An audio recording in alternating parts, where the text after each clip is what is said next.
Chapter 1. Marrying Mr. Right. 1. There was a red bridal veil covering her eyes. She could see the stitches behind the embroidery, a pair of mandarin ducks representing love and devotion. The tiny pearls attached to the veil's tassels swayed with her every move, tracing beautiful arcs. A delicate watery fragrance was drifting in the air, creating a calming atmosphere within the room.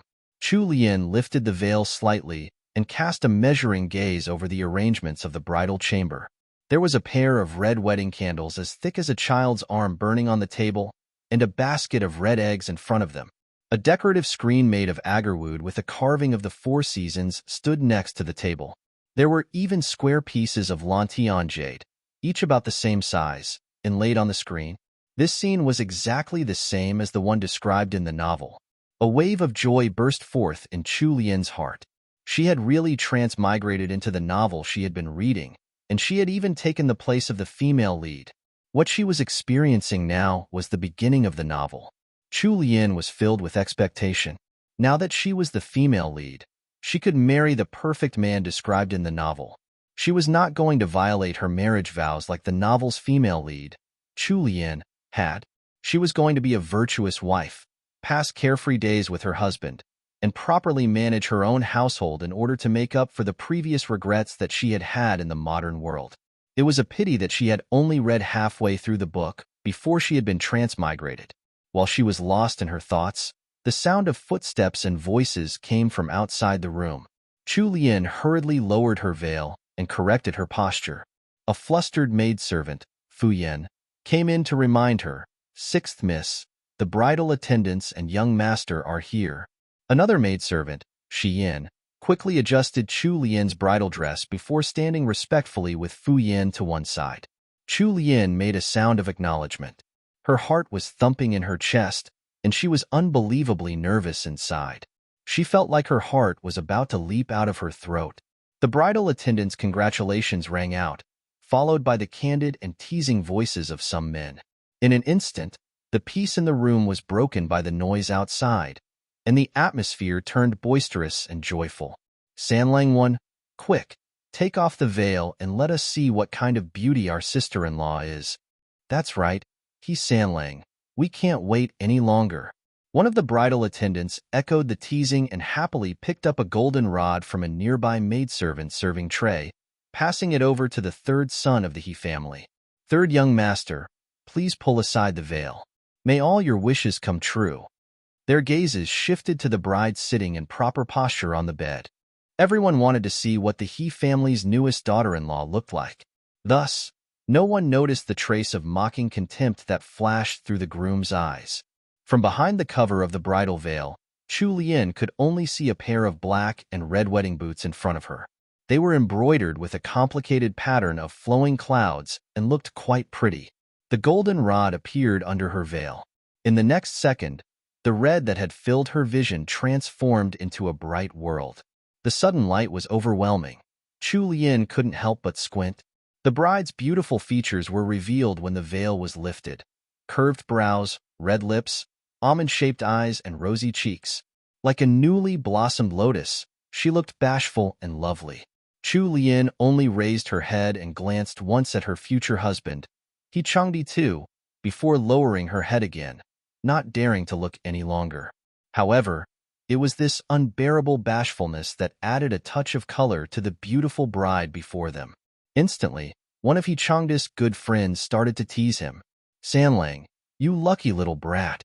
Even second young master patted his little brother's broad and sturdy shoulders in satisfaction, giving his approval of his new sister-in-law. He Changdi was quickly dragged out by his good friends for drinks. The bridal attendants left some instructions before leaving as well, allowing the bridal chamber to settle back into tranquility. Chu Lian's heart was still beating crazily. Thinking back to that one quick glance, she was still in disbelief that such a handsome and perfect man would soon become her husband. So immersed in her joy, Chu Lian had completely overlooked the strange look in her new husband's eyes when she had met his gaze just now. Meanwhile, senior servant Gue 3 frowned as she tidied up some things at the side. She was already over 30 years old and had already seen countless people. Just now, when everyone had been focused on the bride's face, She had been looking at the new young master's expression. You could tell whether a man was satisfied with his bride from the look on his face. Senior servant Gue had absolute confidence in Chu Lian's appearance. However, after seeing such a beautiful young girl, the new young master hadn't shown any signs of being taken aback. Instead, his eyes were like a deep lake or an old well, calm and still, without any signs of a ripple. The thought gnawed at senior servant Gue until she could not help but turn to look at Sixth Miss, who was still sitting by the bed with her lips curled up. A knot of anxiety sat heavy in her chest, and she could only hope that her old eyes had seen wrongly.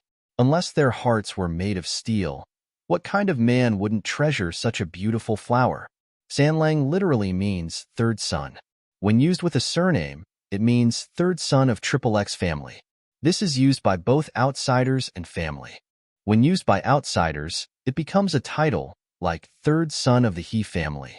When used by family, it becomes more of a nickname, like number 3. It's used interchangeably with the real name of our male lead, so treat it like a second name for him. Right arrow curving left He Changdi is the real name of our male lead. He's also referred to by his nickname, He Sanlang.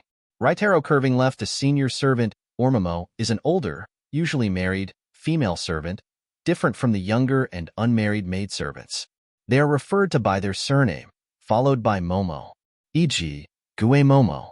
You'll see this occasionally in the story, as using senior servant didn't quite fit into dialogue. W. Right arrow curving left. Chapter 2. Marrying Mr. Right 2.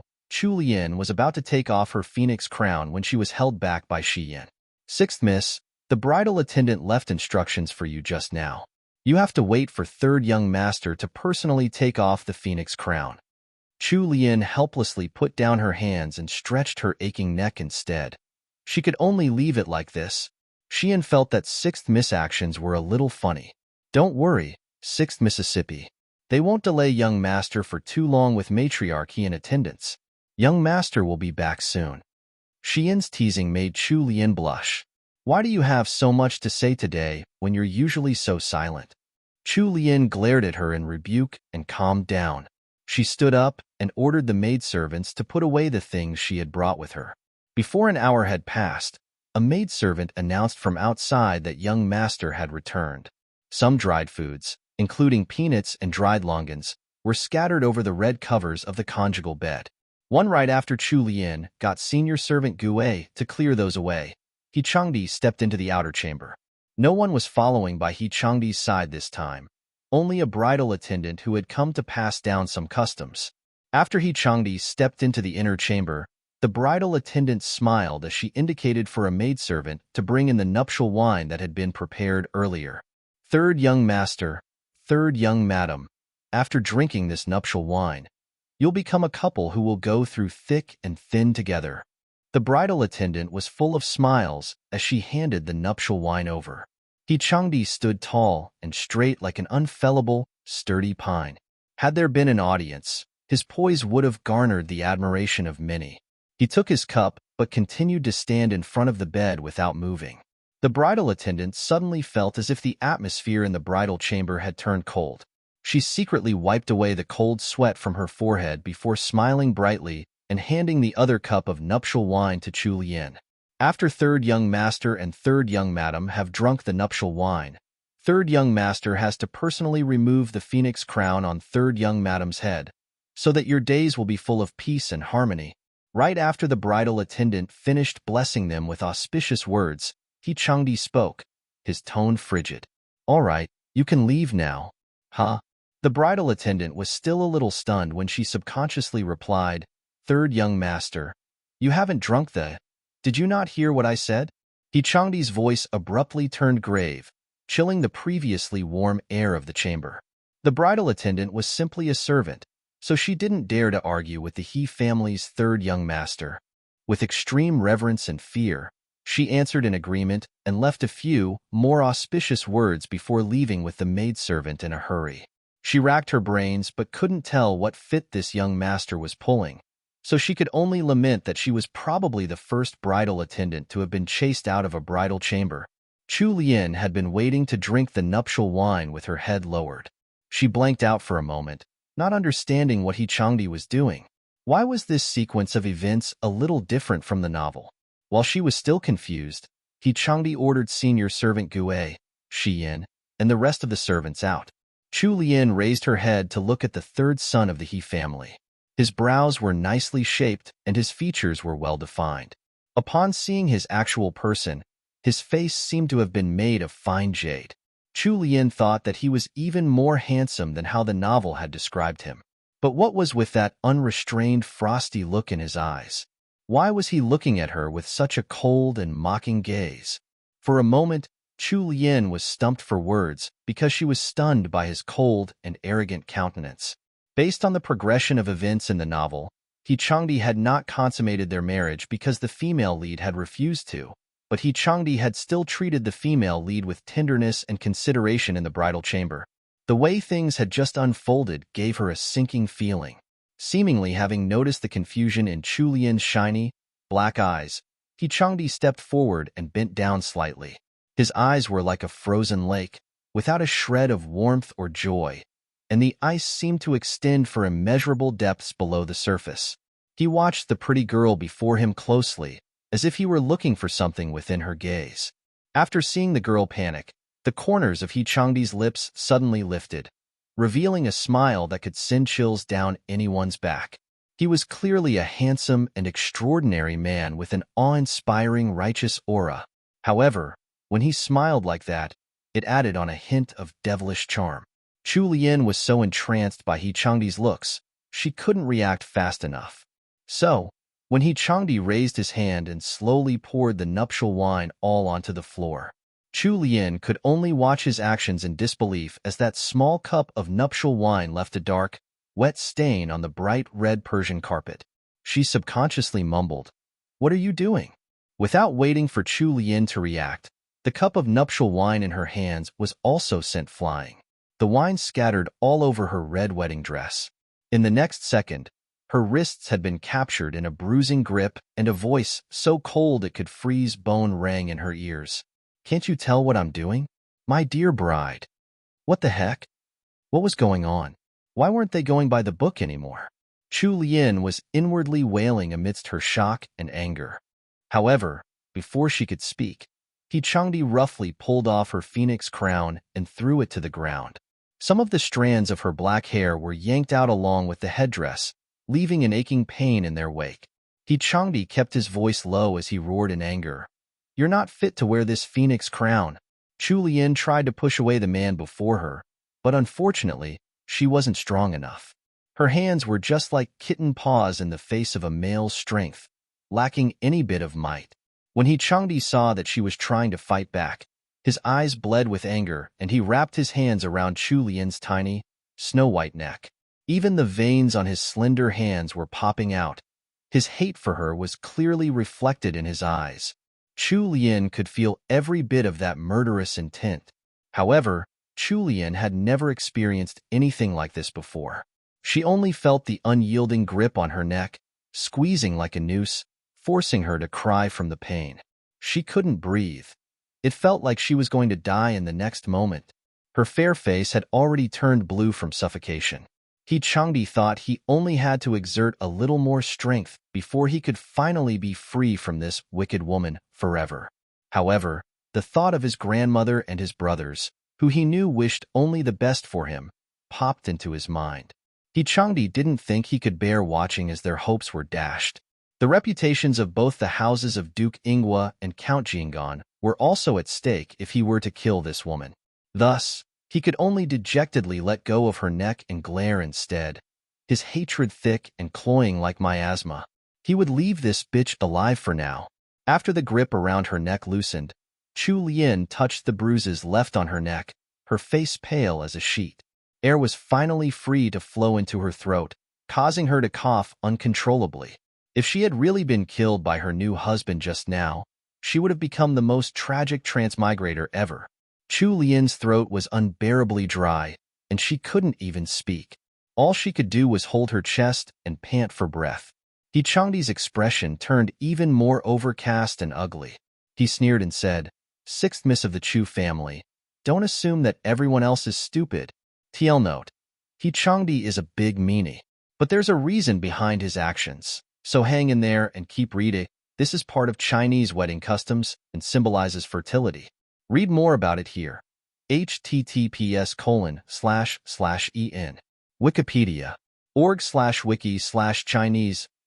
Customs hashtag installation. Right arrow curving left. Chapter 3. The Wedding Night. 1. Chu Lian frowned and stared at He Changdi's tall figure. Her brows were furrowed as her gaze took on a tinge of a probing glint when she looked at him. She was very confused. The He Changdi in the novel was supposed to be easygoing and open-hearted. He was a rare, stalwart gentleman. However, the person before her had nothing in common with the male lead who had been described in the novel. Apart from his looks, his personality was completely different. If the He Changdi in the novel was like a noble, unsullied bright moon, then the He Changdi before her was like a cold wind cutting through the night, bringing chills wherever he went. How had this happened? Chu Lian thought long and hard, but she still couldn't understand. Everything had gone exactly like the novel had described, except when it came to He Changdi. As for the newlywed groom standing with his hands behind his back, he tossed his sleeves and heartlessly walked right out of the bridal chamber. It was as if gazing upon his pretty bride for a moment longer would make him blind, so the only answer left was to leave. After He Changdi had left, senior servant Gue and Chu Lian's personal maidservants rushed in. When they saw Chu Lian sprawled on the ground, eyes blank and hair a mess, the phoenix crown unceremoniously lying on the floor, senior servant Gue's eyes reddened as her mind filled in the details of the events that had just occurred in the bridal chamber. "Sixth miss, please stand up. The floor is cold. You have to take care of your body." Senior servant Gue discreetly wiped the corners of her eyes and pulled Chu Lian up with the help of Jingyan, letting her rest on the bed. After sending Xian to the bathroom for hot water, senior servant Gue gently asked, "Sixth miss, what happened with young master just now? Did sixth miss suffer any grievances?" Chu Lian finally regained her senses. She still couldn't wrap her head around how He Changdi's personality had changed so much. Raising her head, she took a look at the nursemaid and maidservants who had accompanied Chu Lian when she had left her maiden home. Chu Lian bore with the pain in her neck and the doubts in her heart to smile at them, trying not to look so pitiful. She knew that these servants cared for Chu Lian wholeheartedly. "It's nothing. You don't have to worry about it, Momo." One let Xian and the others prepare some hot water. "I want to bathe and get out of this cumbersome bridal dress." It seemed like she wanted to hide what just happened by changing the topic, so senior servant Gue felt that she shouldn't continue pursuing her line of questioning. However, she couldn't stop worrying and urged, "Sixth miss, don't forget. You have this servant and these few girls by your side." Chu Lian nodded absent-mindedly, making senior servant Gue anxious. While Fuyan was helping Chu Lian wash in the bath, she discovered the bruises ringing her fair neck. Fuyan jumped in shock, but with a quick turn of wit, she didn't ask Chu Lian how she had gotten those bruises. Instead, she went to report this matter to senior servant Gue without Chu Lian's knowledge. After having a hot bath and changing into a thin, red nightgown, the lighter weight on her body finally helped dispel the rest of the fright He Changdi had given her. When she came out of the bathroom, Ming Yin had already tidied up the conjugal bed. Fuyan supported her as she walked to the dressing table and helped her remove her makeup. By the time Chu Lian finished drinking a small cup of fragrant tea, it was already 9 p.m. The groom should have returned to the bridal chamber by now. Although Chu Lian didn't understand why He Changdi's personality had changed so much, she still waited patiently. Finally, a maidservant dressed in green came. The maidservant passed on a message. "Third young madam, third young master drank too much at the banquet just now because he was receiving toasts from a few princes and close friends. He was afraid of disturbing young madam with the smell of alcohol, so he's already settled in the study. He says to let young madam rest earlier." When senior servant Gue and the other maidservants heard the green-clad maidservant's words, all of their expressions turned blank in shock. He Sanlang wasn't going to enter the bridal chamber? If this were to spread out of the estate, how would their young miss be able to raise her head outside? "Sixth miss, how could this be? Why don't you let this old servant send someone to invite third young master over?" Senior servant Gue couldn't understand why He Changdi had refused to even enter the bridal chamber. There were no grudges between the two families, and Sixth Miss hadn't offended anyone in the house of Count Jing'an too either, let alone He Sanlang. The two of them had not even met before the wedding, so how could there be any resentment between them? However, Chu Lian shook her head and sent the green-clad maidservant away. There's no need for that. Momo, why don't you all go to bed? There's no need for us to invite him. He Sanlang will return to the bridal chamber by himself. As for why Chu Lian would say something like that, it was purely because of what she had just experienced. He Changdi had nearly strangled her to death, but he had left her hanging by a thread in the end. Frightened, but alive. Combined with the mysterious things that she couldn't make head nor tails of, it was highly unlikely that He Changdi was avoiding the bridal chamber because he was drunk. Besides, when he had come in just now, she hadn't smelled a trace of alcohol on him. He was clearly doing this on purpose to humiliate her. Since he was doing this on purpose, why would she try to invite him back? Wasn't that just asking to be humiliated? Furthermore, when had a bride ever needed to beg for her husband to enter the bridal chamber? Sixth Miss. Fuyin stubbornly refused to go to sleep. How could third young master act like this? Sixth Miss was his formal and legal wife. All right. Go wash up and go to bed. We still have to get up early tomorrow. Nothing will change even if you fuss around here. Senior servant Gue could only bring the other maidservants out with her as she left, leaving Chu Lian alone in the bridal chamber. Momo means senior servant, referring to an older, married female servant. Chu Lian is speaking in a more casual tone, so having senior servant in the dialogue didn't quite fit. I'll be using Momoin dialogue and senior servant as the full title and narration from now on. Right arrow curving left, the house of Count Jing'an refers to the He family. Jing'an doesn't refer to the family's surname, but is more of a title bestowed along with the peerage. Right arrow curving left. Chapter 4. The Wedding Night 2. Chu Lian sat on the side of the bed and ran through everything that had happened in her mind, trying to recall some details that she had read in the novel. Then she removed the white handkerchief hidden under the bedsheets. One using a silver needle that she had found, Chu Lian pricked her ring finger, letting the blood well up and drip onto the white handkerchief. Finally, she stored the handkerchief away. She had been orphaned at an early age in the modern world and had grown up poor. After a period of hardship and hard work, dueling back and forth with the schemes of others on her career path while learning how to be two-faced, she had finally made a better life for herself. Thus, Chu Lian wasn't naive at all. In fact, she was rather smart and tenacious. She knew how to wait and observe the situation. Although she had been hoping for a perfect and genuine romance, it didn't mean that she was an absolute fool. Everything that had happened just now was already enough food for thought. She was even starting to suspect that the current He Changdi could be in a similar situation as hers, and was no longer the original He Changdi. Chu Lian believed in herself. She wasn't a softie that someone could just trample over. The most important thing right now was to make sense of the situation. That said, Chu Lian felt rather lucky that she had some foreknowledge of what was going to happen. Although she wasn't too clear on the current situation anymore, she wasn't going to just sit there and be humiliated. If He Changdi was still the original He Changdi, then she wouldn't mind playing nice with him and treating him as her actual husband. However, if He Changdi had changed and become a bastard, then she wouldn't let him play around with her as he liked. After consolidating her thoughts, Chu Lian burrowed into the auspicious red blankets and slipped into dreamland within a few short moments. What's the situation over there? A tall, lanky figure hidden under the dim candlelight questioned an inconspicuous maidservant. Replying to third young master, third young madam has already gone to bed. What? The hand He Changdi had been holding behind his back abruptly tightened into a fist, his knuckles turning white. Chu Lian's reaction was completely out of He Changdi's predictions. He had avoided going to the bridal chamber in order to humiliate her, but he hadn't thought that that bitch could still sleep this easily. Recalling all the events that had happened in his past life, He Changdi felt only hatred welling up inside him.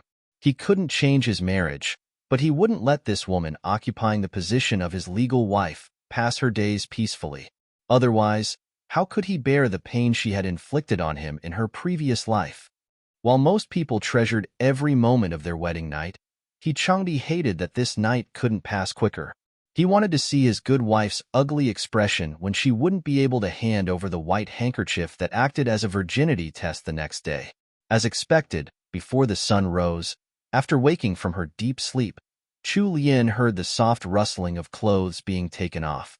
The wedding candles were still lit up, so she could clearly see the person standing by the bed just by opening her eyes a little. Changdi was tall and slender, but he didn't seem too skinny or weak. With long brows and handsome features, he exuded a heroic aura. Looking at him under the dim light, the cold and gloomy expression he had during the day was gone. Without it, he appeared as handsome as a god. He really lived up to his title of He Sanlang the Fair. At this moment, He Sanlang finally fit with his description in the novel. However, upon thinking of He Changdi's changes, Chu Lian rolled her eyes and shut them, going back to sleep once again. He Changdi had stayed in the study for more than half the night with an uneasy state of mind. It was the start of winter, so no matter how strong and healthy he was, he still felt cold all over in the end. He casually took off his outer robe and threw it to one side before pushing aside the curtains on the bedchamber. The scene that unfolded before his eyes caused his dormant temper to ignite again, as if it had been doused with gasoline. Chu Lian was curled up in the warm blankets, sleeping soundly. Her hair was slightly messy, and her lips were tilted upwards. She was clearly very comfortable, and she didn't look the slightest bit troubled. Meanwhile, he had been suffering in the cold study, stifled by his emotions, without even the appetite to finish his dinner. Suddenly, He Changdi felt that his ploy to give Chu Lian the cold shoulder had been completely ineffective, as if he had been punching cotton. He took in a deep breath and coldly watched the girl wrapped in the warm blankets. Then he pulled away the blankets wrapped around Chu Lian with a strong tug. Chu Lian was already used to sleeping alone, and she liked to wrap herself up in her blankets when she slept to preserve warmth. When He Changdi tugged the blankets like that, it wasn't only the blankets that were pulled away. Chu Lian rolled along with the tug and ended up sprawled over the outer half of the bed. He Changdi let out a depressed sigh and could only bring out another set of blankets and move them over to the now empty inner part of the bedchamber. He crawled in silently to sleep. However, the cold blankets on his body made him feel even worse. There wasn't a single spot on his body that was warm anymore. Chu Lian shifted a little and wrapped the warm blankets around herself more tightly. In her heart, she thought to herself in bad taste that He Sanlang could simply freeze to death. He Changdi took in a deep breath to calm himself down and shut his eyes. However, before the icy cold blankets on He Sanlang could warm up, some older servants from the main house came to invite the newlyweds to wake up. Senior servant Gue was standing in the outer chamber, exchanging greetings from the two servants from the main house with her heart in her throat. If Countess Jingyan or Matriarch he found out that third young master had not stayed in the young mistress room last night, then how would the young mistress be able to comfortably live in the estate of Count Jingon from now on? Although senior servant Gue was still carefully receiving the older servants together with Shiyan, she was close to collapsing inside. Finally, she heard Chu Lian calling for Jingyan to enter in a soft voice. This white handkerchief is used as a test for the bride's virginity. If there's no blood on it after the wedding night, it either meant that the bride was not a virgin, a huge thing in ancient China, or that the couple had not consummated the marriage. Either one could cause the marriage to be annulled, and the bride's future would be ruined, as well as the reputation of her family. Other families will think twice about marrying the single ladies of the bride's family as well. Right arrow curving left. The bedchamber here refers to a very specific type of bed used in ancient China, called Qiangong Chuang, literally bed made with the labor of 1,000 men. Here's a pic. Right arrow curving left. Chapter 5. The Virgin Test. 1. Jingyan entered with a restless heart, but came out full of smiles. She bobbed in greeting towards the two senior servants and respectfully said, "Senior servant Liu, senior servant Zhou, third young master and madam have just awoken. I'm afraid the two of you will have to wait for a moment longer." Senior servant Liu was one of the stewards by Countess Jingyan's side. Upon hearing Jingyan say so, she hurriedly waved her hands and said, "It's this old servant who came too early and disturbed third young master and madam's rest. Senior servant Gue didn't dare to let these two esteemed guests stand outside and wait, so she ordered the maidservants to bring snacks. She then brought out some Shilyang One specialties that they had brought specially from the house of Duke Ingwa for these two senior servants. Meanwhile, within the bridal chamber, Chu Lian had already risen after hearing the movements from outside. She smiled and put on a surprised expression as she cast a glance towards He Changdi, who had also woken up and was resting against the side of the bed. "Husband, when did you return to our room? I didn't notice you at all." He Changdi didn't even bother looking at her. He chose to stare at the canopy of the bed instead, speaking as if Chu Lian was worth less than even the lifeless curtains. "If you have the leisure to think about when I came back, why don't you think about how you're going to confess to the two servants outside?" He leaned against the headboard, looking like he was simply here to watch a show, clearly intending to just be an observer. After the wedding night, if a bride wasn't able to present the white handkerchief, there were only two reasons. The bride wasn't a virgin, or the newlywed couple didn't consummate their marriage. No matter which reason it was, the consequences were not something Chu Lian could bear. She had just married into the house of Count Jing'an. Although she wouldn't be able to gain a firm foothold in the household for the time being, the very least she should do was refrain from earning their ire so early into her marriage. "Thank you for your reminder, my husband." Chu Lian smiled as she spoke before letting Xian come in to serve her. Her smiling face was pleasant like a flower in bloom, but He Changdi only felt that it was disgustingly fake. He turned to one side, unwilling to look at her for a minute longer. Xian served Chu Lian as she went through her morning routine and helped her change into a beautiful set of everyday wear suitable for a newlywed wife. She supported Chu Lian as she sat in front of the dressing table and was about to help her put on her makeup when Chu Lian shook her head. Glancing to the side, she noticed that He Changdi was about ready as well, so she quickly drew on her brows and dabbed a little rouge on her face, completing her makeup for the day. Her face was bright and beautiful, so light makeup like this showed off her great skin more than thicker makeup would have. She looked like a flower bud about to bloom. As a maidservant passed a handkerchief to He Changdi for him to wipe his face, Chu Lian instructed Xian, "Go and invite the two senior servants in." Seeing as third young master and third young madam weren't even speaking to each other this early in the morning, the two of them were clearly still angry at each other. Xian had heard from Jingyan, who had been on the night shift, that third young master had only returned to the bridal chamber in the wee hours of the day. Then, Xian couldn't help showing her worry on her face. Sixth them, third young madam. In her moment of panic, Xian wasn't able to remember the new way she had to address her mistress. Chu Lian reassured her with a look before urging her to invite the servants in. After all the maidservants in the inner chamber had retreated, He Sanlang sat by the bed. He looked like he was just waiting to watch the drama unfold. Chu Lian frowned and cast a sideways glance at him. She really didn't know what this new husband of hers was thinking. His personality had turned so strange. But Chu Lian was too lazy to bother with him. She could still remember how he had tried to strangle her to death last night. He hadn't given her any due respect as his spouse. No one could possibly be in a good mood after getting treated like that. Luckily, the two senior servants soon entered the bridal chamber brimming with smiles, breaking the hidden awkwardness between the couple. This old servant congratulates third young master and third young madam. May third young master and third young madam be blessed with children soon. Chu Lian shot a look at senior servant Gue, and she quickly passed over the prepared red packets to the two senior servants. Chu Lian also thanked them for their blessings. He Changdi watched her smile as she exchanged greetings with the two senior servants, inwardly ridiculing how fake her actions were. The corners of his lips raised in loathing.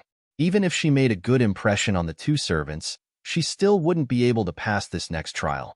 Without the white handkerchief, even if she awarded them with 10,000 taels of gold, it wouldn't change a thing. Third young madam, it's getting late and this old servant has to report back. Could you? Senior servant Lu was a little embarrassed to request the white handkerchief from this newlywed wife, but third young master was sitting by the bed with a cool and completely unapproachable expression.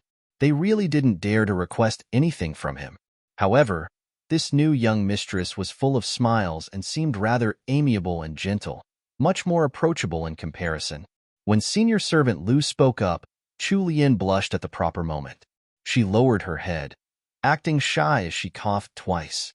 She even turned and glanced at He Changdi bashfully, the very picture of a new wife. Even He Changdi was almost tricked by her. If he wasn't absolutely sure that he had only returned to the bridal chamber early in the morning, and had even slept for about an hour under cold blankets, he would have suspected that he had done something beastly to her last night. He Changdi gritted his teeth as his handsome face turned even more overcast. Chu Lian lowered her head and instructed senior servant Gue to retrieve an exquisite sandalwood box from the drawers to the side, before passing it to senior servants Lu and Zhou. The two servants opened the wooden box and checked its contents. They then exchanged glances and smiled brightly. "We've troubled you, third young madam. We'll take our leave now and report to the main house."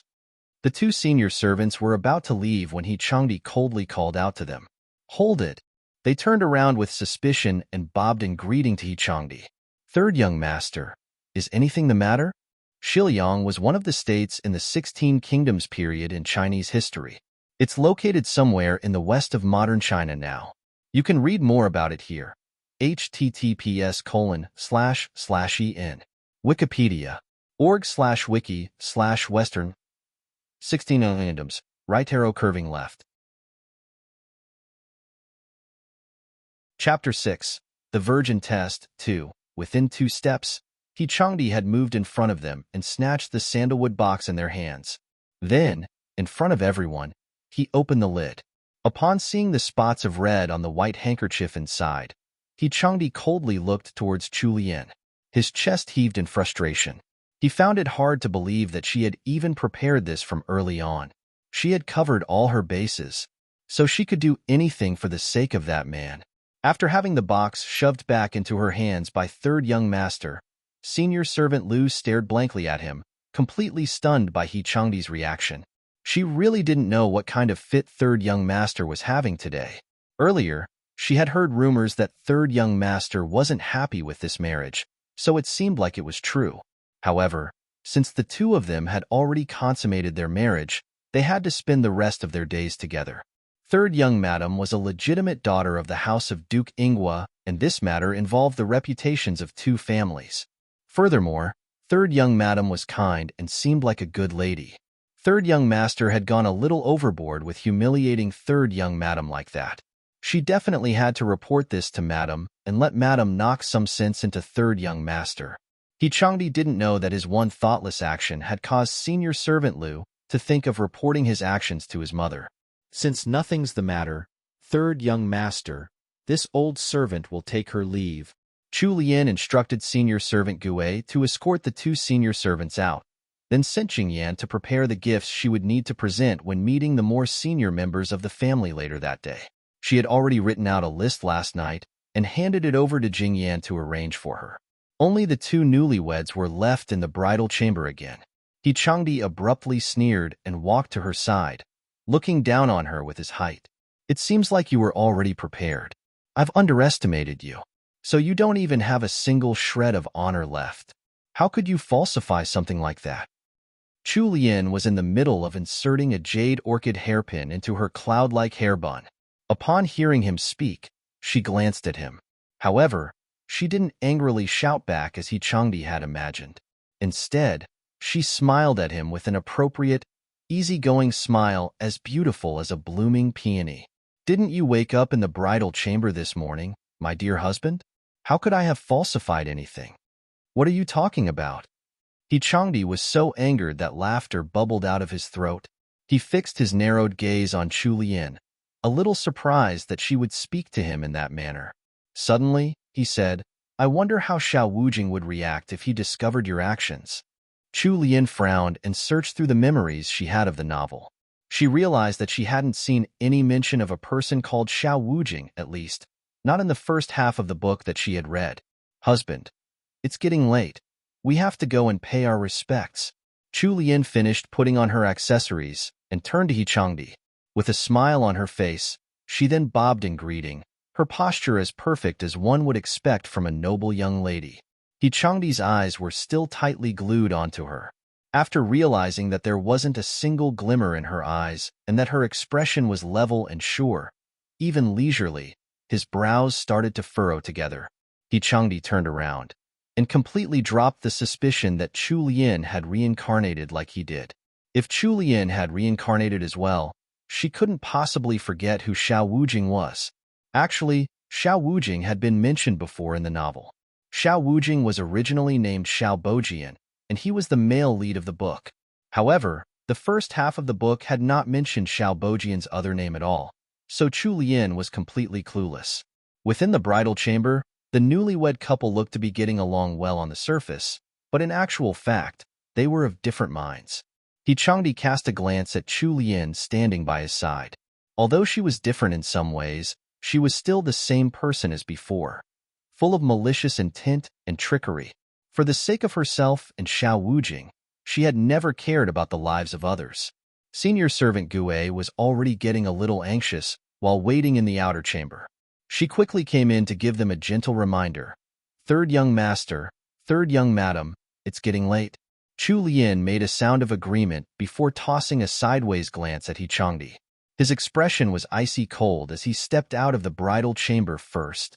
Xian, who was supporting Chu Lian as she followed behind He Sanlang, couldn't help but frown. She looked at the beautiful face of her sixth miss in worry. Xian was more steady than the other personal maidservants, and senior servant Gue relied on her the most. She was older than Chu Lian by a year. Born into the Ingwa household as one of the family servants, Xian had been serving Chu Lian since they were little. However, she had always treated the sixth Miss Chu Lian as her own sister. Ever since the sixth Miss's engagement had been decided, there had been a rumor circulating around the Ingwa household. Supposedly, there was some unmentionable secret behind matriarch He bringing He Sanlang over and specifically requesting an engagement to the sixth Miss of the House of Ingwa. Although the status of the House of Duke Ingwa had declined in the past few decades, they were still born of nobility and had, for a few generations now, worked hard to expand their family tree. When it came to Chu Lian's generation, there were 11 daughters alone in the household. Only the old Duke of Ingwa had a place in the imperial court, and none of the males of the younger generations seemed to stand out. Since the house had declined to such a state, it should have been hard for the ladies to even marry into another noble house. But it just so happened that these ladies had somehow become famous for a rather special trait.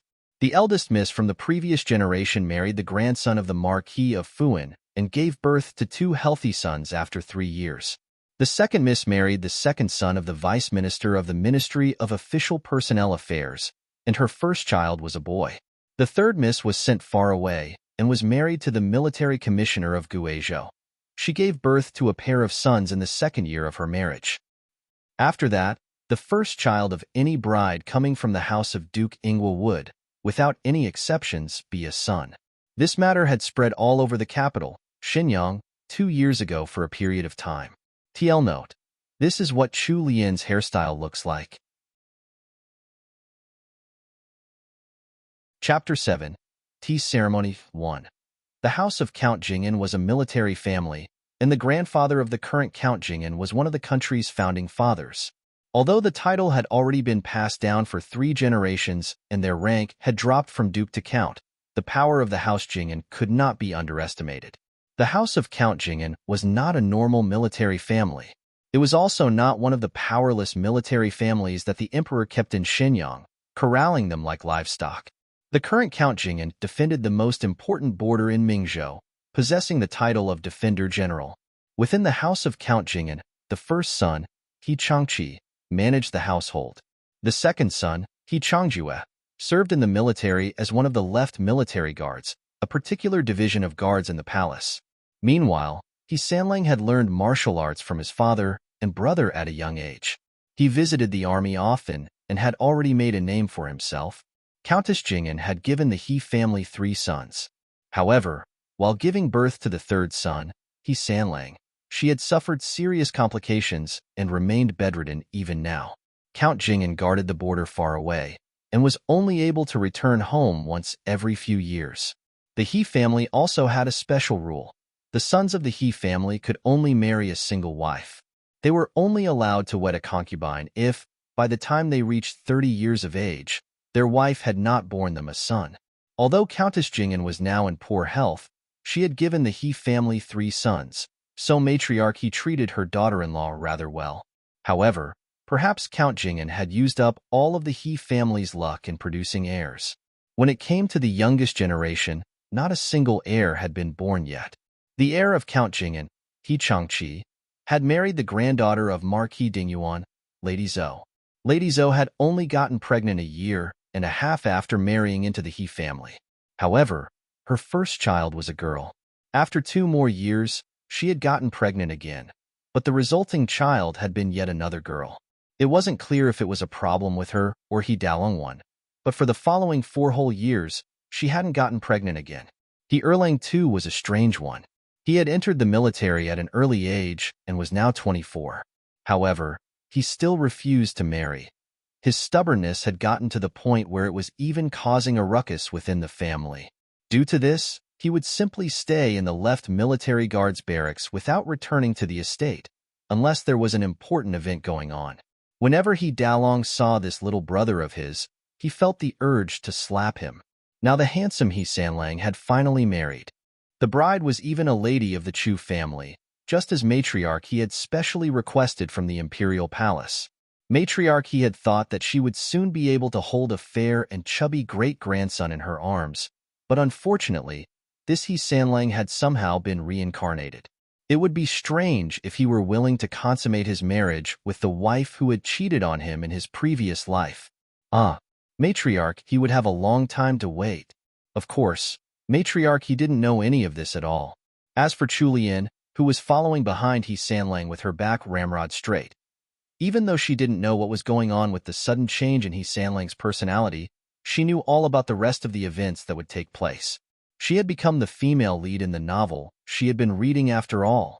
When she had first seen the book, the actions of the female lead who shared her name had made Chu Lian speechless. He Sanlang had looks, talent, and a good family background. His family was also simple and free from the inner conflicts common in other households. Wasn't it good to be a young madam in a noble family such as this? Why did she have to stir up so much trouble with that damned Xiaobojian? The female lead had even destroyed her own reputation. Geez. Back then, Chu Lian had wondered whether the author had a grudge against this female lead or something, making her make the most horrible decisions possible. Perhaps her resentment had been too strong, because when Chu Lian woke up, she had become that damned female lead herself. If she had known that this would happen earlier, she would have read a little faster and finished the book. However, that hadn't happened, and now she was in a situation where she didn't know what developments would occur in the later half of the novel. She didn't know who the female lead would end up with, or what would happen to He Sanlang in the end. Add He Sanlang's mysterious changes into the mix, and Chu Lian was about to go crazy. She was a little too distracted while walking, so she stumbled upon the cobblestone path, almost spraining her ankle. Luckily, Xian caught her just in time.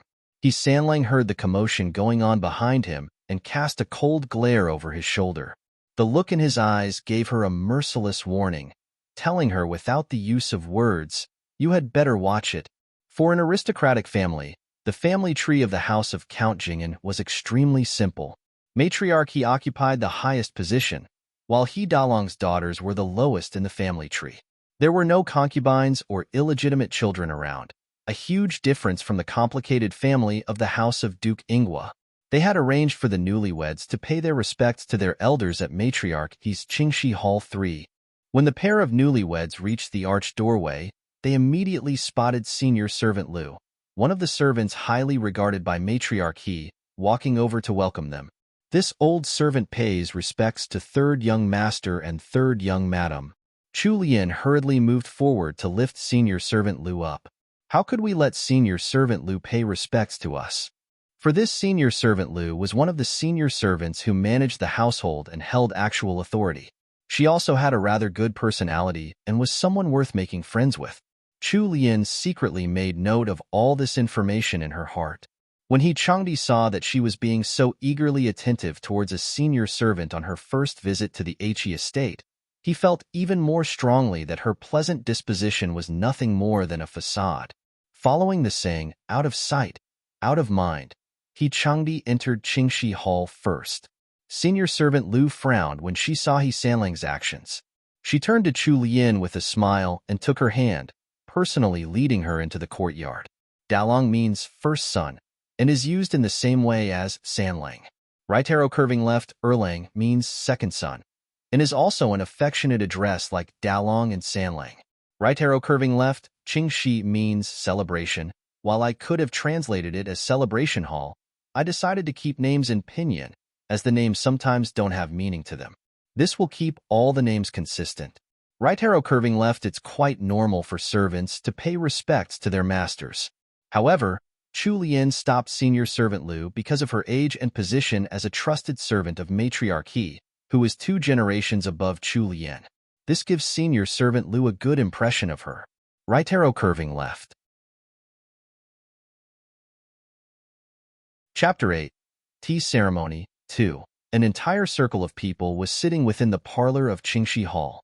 Chu Lian cast a gentle, measuring gaze over them, mentally matching the people before her to their descriptions in the book. The silver-haired old madam, wearing a jasper-colored headband, sitting at the head of the group, was most likely matriarch He of the house of Count Jing'an. Matriarch He was dressed richly, and she held herself with natural grace and pose. Although there wasn't a single black hair left on her head, her face did not show any hint of her age. She looked to be 50 or 60 years old at most. Count Jing'an was stationed at the border of Mingzhou and couldn't return without an imperial edict. Although his most beloved son had just been married, he could only send a thick letter home while he stayed in Mingzhou. A 40-year-old woman was seated next to matriarch He, with a pale face and a skinny figure. Although she was decked in ornaments of pearl and jade, it couldn't disguise the sickly air surrounding her. This woman must be her mother-in-law, who was often bedridden due to her condition. Next, there was a beautiful, well-developed woman, who looked to be in her 20s, sitting next to Countess Jing'an. She was dressed in a pale mauve dress, demure and poised, with a distinctive aura. 2 little girls were standing by her side. One of them a little bigger, and the other a little smaller. These 2 little ladies were the youngest daughters of the house of Count Jing'an, Little An and Little Lin 1. The wife of the first son of Count Jing'an, Lady Zhou, didn't seem to be good or bad as described in the first half of the novel, so Chu Lian wasn't sure if Lady Zhou was someone she should get close to. 2 middle-aged women were seated next to Lady Zhou. The novel only mentioned them once. These 2 were matriarch He's daughters, who had married out of the house. He Dalong and He Erlang were seated on matriarch He's other side. He Dalong was a tan and burly man, and He Erlang looked quite similar to He Dalong. In this manner, it seemed like these 2 were the real sons of a military family, whereas He Sanlang's clean, elegant, and gentlemanly appearance made it seem like they weren't born from the same mother. She wondered if her father-in-law, Count Jing'an, looked like He Dalong, a rough middle-aged man. He Sanlang didn't bother with Chu Lian at all. Seeing that 2 senior servants had placed a cushion in front of them, he immediately knelt down on it. Chu Lian had just married into this family, so she didn't dare to look around for too long. She followed He Sanlang's actions and knelt down docilely. Senior servant Lu smiled as she passed 2 cups of tea over to the newlyweds. Chu Lian received the teacup and held it up with 2 hands as she passed it to matriarch He. Granddaughter-in-law pays respects to grandmother. May your fortune be as boundless as the eastern sea, and may your lifespan exceed the age of the southern mountain. Grandmother, please accept this cup of tea. Matriarch He watched the golden pair before her with upturned eyes, baring her teeth in a smile. She received the teacup and drank the tea before patting Chu Lian's fair hand. She then personally removed a high-quality lucky jade amulet from her waist and placed it in Chu Lian's hands. What a good child. Take this jade amulet. It was a memento from your grandfather, and it's quite valuable. Juniors weren't supposed to reject gifts from their elders. Furthermore, this was a gift from the matriarch of the family to a newlywed daughter-in-law. Chu Lian smiled and thanked matriarch He as she accepted the gift. He Changdi continued kneeling with his back stiff as he coldly watched the events before him.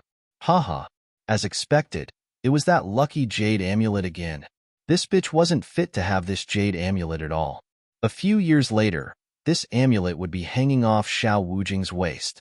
The look in He Changdi's eyes was sinister and cold. He had the urge to snatch that jade amulet from her right on the spot.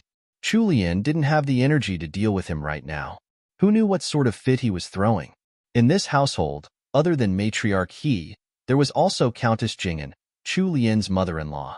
He Sanlang was Countess Jing'an's most favored son, and Countess Jing'an cared for him the most. Chu Lian wasn't sure what her mother-in-law's personality was like, so she simply paid her respects with tea. Countess Jing'an was in poor health, so she only sipped a mouthful of tea before instructing the new couple to live in peace and harmony. Following that, she took off a blood-red jade bangle from her wrist and gave it to Chu Lian. Chu Lian looked upon the first meeting gifts that were exactly the same as what the novel had described, and she smiled helplessly in her heart. The rest of the people left were the family members of the same generation, so she didn't need to kneel while offering them tea. Then it came time to greet He Dalong and Lady Zhou. Lady Zhou was seated in a row with her two sister-in-laws, so it was hard to pick her out at first glance. At the moment, the newlyweds were the only ones standing in the center of the parlor, and Chu Lian didn't have anyone to guide her. He Changdi stood with his hands behind his back, watching expressionlessly from beside her without a single helpful hint. Matriarchy frowned upon seeing this. Luckily, Chu Lian had read the novel. Otherwise, she really might have committed a social faux pas. Chu Lian bobbed in greeting towards the young madam in pale mauve, calling out to her, "Greetings to eldest sister-in-law." She then turned to the tan, burly man on the other side and greeted him as eldest brother. After presenting cups of tea to them and receiving their gifts, she then continued to pay her respects to the remaining family members in order. When they were done with the ceremony, the newlyweds stood at the leftmost position. He Changdi's handsome face was wooden. Chu Lian fidgeted a little, feeling a little constrained since the customs here were very different from modern society. Although she already had the foreknowledge of the novel's events, it was still her first time navigating this kind of society. Luckily, the He family had a simple family tree. Otherwise, she would have felt even more anxious. Wife, He Sanlang, who couldn't be bothered to deal with her ever since they had woken up, suddenly came close and called her with gritted teeth. Finding it strange, Chu Lian turned to him, blinking her big, innocent eyes as she looked at He Changdi. "Husband, is anything the matter?" He Changdi wanted to strangle that wicked woman, acting all innocent in front of him. She would probably still be acting in her coffin if he killed her right now. His entire body stiffened, and he clearly enunciated every single word as he spoke at a volume that only the two of them could hear. "You're stepping on my shoes." Chu Lian cast her gaze downwards and quickly pulled back her foot. He Changdi's expression turned even darker. He clamored inwardly with rage. Keep acting, keep acting. One day, he'll reveal this wicked woman's true face to the entire He family. Little N and Little Lin are literally Njier and Linjier, a form of address for unmarried young ladies in the family. I thought Little N and Little Lin would make more sense, given their age. Right arrow curving left. Chapter 9. Brewing Sancha 1. Matriarchy instructed the two juniors to pass their days peacefully. She would have continued, but upon noticing her daughter-in-law's unhealthy pallor, she chose not to keep them any longer and began to prelude their dismissal. However, as He Changdi was about to leave, Matriarchy stopped him. "Sanlang, send your wife back first and come to grandmother's place later. Grandmother has something to say to you in private." He Changdi froze for the barest of moments before he nodded in agreement. When Chu Lian finished paying her respects to the elders, He Changdi grabbed her by the wrist and pulled her out. He Erlang's white teeth were blinding against his tan complexion. "Heh, third brother is usually so cold. Who would have thought that he's actually the type to pamper his wife? We finally have proof that he's one of us after all." At that, He Dalong rolled his eyes and shot him an ugly look. "Fine, fine. No one at home ever appreciates his company." He Erlang was about to stand and make his escape when He Dalong grabbed him by the ear and dragged him off to the study to talk. "Peywin, go back and take a rest. So much exertion isn't good for your body." Once He Changdi and his wife had left, Matriarchy turned and addressed her daughter-in-law. Lady Lu's body was indeed extremely weak. She had forced herself out of bed for the sake of her son and daughter-in-law's tea ceremony. After only sitting for an hour or so, she was on the verge of collapse. "Mother, please help this daughter-in-law take care of Sanlang. Daughter-in-law will take her leave now." Lady Lu's voice was light and feeble. Matriarch waved her hand and ordered senior servant Lu to escort Lady Lu back to her courtyard. They left together accompanied by 2 maidservants. Only Lady Zhou and Matriarch's 2 daughters were left in Qingxi Hall. Once Lady Zhou saw that there was nothing left to do, she rose and paid her respects to Matriarch, intending to move to the outer court to manage the estate for the day. Matriarch was no longer in charge of maintaining the house of Count Jingan. That had originally been Countess Jingan's role, but then she had fallen ill. For a period of time after, Matriarch had once again temporarily taken up the mantle, but she had quickly passed it on when her granddaughter-in-law had entered the household. Thus, it was now Lady Zhou's turn to oversee the estate. All matters, internal or external, were all handled by Lady Zhou. After leaving Qingxi Hall, He Changdi reverted to his ice-cold expression. He tossed Chu Lian's arm away and walked back to their courtyard in the He estate, one step ahead of her. Xian frowned as she watched young masters straight back. She quietly called out to Sixth Miss, but Chu Lian shook her head with a bitter smile. She reassured Xian with a silent look before turning towards the courtyard. Who knew what was wrong with this He Sanlang? After returning to their own courtyard, He Changdi simply sat in the outer chamber, drinking a cup of tea before returning to Qingxi Hall. Chu Lian sat in the inner chamber, watching Xian and Fu Yin as they put away the dowry that she had brought over from the Duke of Ingwa's household. Upon hearing the movements from outside, she realized he had gone out. He had probably made this trip back with her, just for the old matriarch to see. Chu Lian unconsciously frowned. What was going on? This He Changdi was completely different from the male lead in the novel. Had something gone wrong somewhere? But other than He Changdi, everything else was exactly the same. She couldn't make any sense of it, so she simply chose to stop thinking about it. The female lead in the novel had 4 personal maidservants, all with the word yin in their names. Each of them was a beautiful woman, with their own unique, special abilities. However, only Xian and Fu Yin had grown up with the female lead. Jing Yan and Ming Yin had been awarded by Duchess Ingwa when she had married out of the estate. Chu Lian knew everything about the personalities and minds of these 4 maidservants, as well as their endings. The looks that Fu Yin had tossed He Changdi from time to time hadn't escaped her eyes. Xian also tossed glances, but these were towards her mistress as she was putting away the dowry boxes. Xian had been quiet so far, but she did have a few words she wanted to tell 6th Mississippi. However, with the other maidservants by her side, it wasn't a good time to speak up.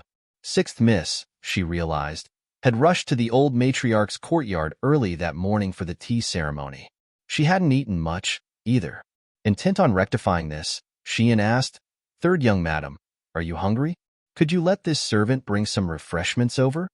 Chu Lian nodded absent-mindedly. Xian brought back an exquisite box very quickly. The senior servants in charge of the main kitchen had been very courteous. Upon hearing that it was third young madam who wanted some pastries, they had brought out a fresh batch for Xian to bring back. Xian took out plate after plate of sweets from the box. To cheer 6th Miss up, she even specially teased her and exaggerated her remarks. "Third young madam, look at these pastries. We didn't see anything like this back at the Ingwa estate. These look so beautiful, why don't you try one?" The yin in each maidservant's name means wild goose. Servants were usually named in sets, where a group of servants serving one master would have a similar theme, or share one character in their names. Right arrow curving left. Chapter 10. Brewing Sancha 2. Chu Lian looked down and abruptly felt like pouting.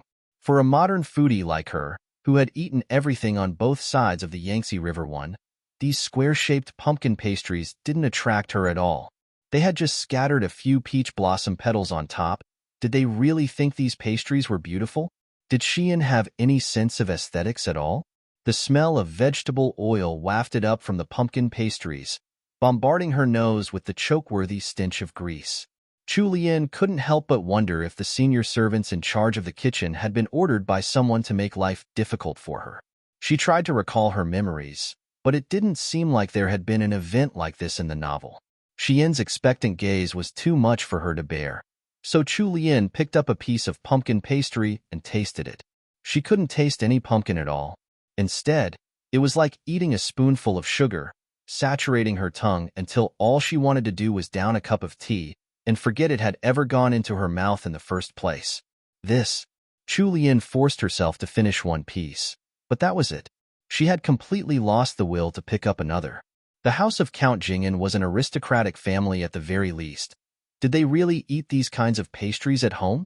Chu Lien was starting to feel sick from the obnoxious sweetness, so she didn't even look at the tea that Fuyin had just poured and simply drank it in one gulp. However, the second the tea hit her tongue, Chu Lien's eyes widened and she spat it all out, completely discarding her image. Her personal maidservants were horrified. They thought that something had happened to Chu Lien. "Third young madam, what happened? Do you feel uncomfortable anywhere?"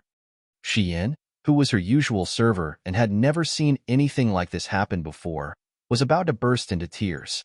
Chu Lien placed the teacup back on the table. She even spat a few times before finally getting the weird taste of a mix of spring onions, ginger, garlic, and other herbs off her tongue. "Bring me some plain water, quick." When Xian heard Chu Lien's orders, she hurriedly poured a cup of warm water and passed it over. Chu Lien had learned her lesson. She stared carefully into the celadone teacup in front of her to make sure that it was really just clear warm water, before drinking it down without any qualms. After washing away that weird taste in her mouth, she finally let out a comfortable sigh. "What did you pour into that teacup?"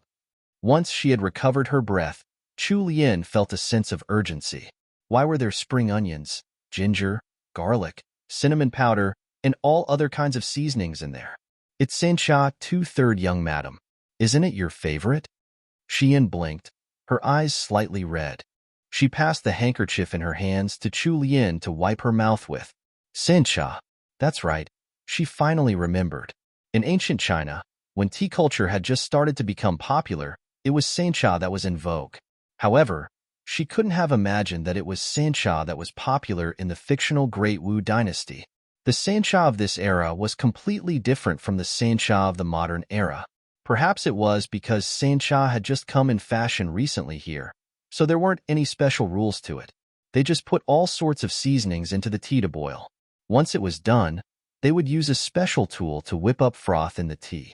Some highly skilled connoisseurs would even add drawings on top of the froth, similar to the latte art drawn on cappuccinos in modern cafes. However, this strange taste couldn't be compared to coffee at all. She had been a little nervous during the tea ceremony this morning, so Chu Lien hadn't even noticed what the tea was like. Chu Lien waved Xian and Fuyin away. As an excuse, she could only say, "My appetite hasn't been faring well these 2 days, so I want to eat something light. Don't serve this Sancha in the future. Plain water is fine." Upon hearing this, Xian was like an anxious little bird. "Third young madam, how can that be? Brewing Sancha is your specialty. You have to show off your skills in the future. You can't stop drinking Sancha." That's right, Sancha was growing in popularity by the day in the Great Wu dynasty. Many young ladies in aristocratic families would specially learn how to brew it. The more flavorful the Sancha and the more beautiful the posture of the brewer, the more they would be praised as elegant and noble ladies. Once Xian had spoken, Chu Lien recalled how the novel had mentioned that the female lead had been quite good at brewing Sancha. When Duke Ingwa had invited guests over, he had specially summoned her to brew some for them. Right now, it wasn't that easy to be a noble lady in the Great Wu dynasty. They had to have some skills that could wow an audience. Sixth Miss Chu wasn't favored in the Ingwa household. Her other skills were average compared to the other ladies in the estate. Brewing Sancha was the only skill she could boast of. No wonder Xian had been so anxious upon hearing that Chu Lien was going to stop drinking it. Unfortunately, the current Chu Lien was no longer the same as before. Even if she drank Sancha by the bucket loads, she didn't know how to brew it. Furthermore, in her honest opinion, the Sancha of this era tasted terrible. Even if she knew how to brew it like they did, she would feel bad for making anyone drink it. The nonsensical mixture of seasonings could easily kill someone someday, and when that happened, Chu Lien did not want to be that someone, or the cause of that someone's death. "All right, I only said that I wouldn't drink it from now on. I didn't say that I would stop brewing." Chu Lien could only gloss over the matter like this. She wasn't the original female lead. Although she was the mistress of these maidservants, She couldn't change her behavior too much all of a sudden. The maidservants fell for her false reassurances and let out sighs of relief. Chu Lian held her forehead in her hands. Fu Yin's eyes darted around before her gaze landed on that golden, drool-worthy pastry on the table. She gulped in secret. It really was like how Xian had said. They had never eaten such beautiful pastries back at the Ingwer estate. Third young madam, what do you think of these pastries? Chu Lian had suffered too much of a shock from the sancha, to the point that she had almost forgotten about the pastries that had made her drink it in the first place. She shook her head in disappointment.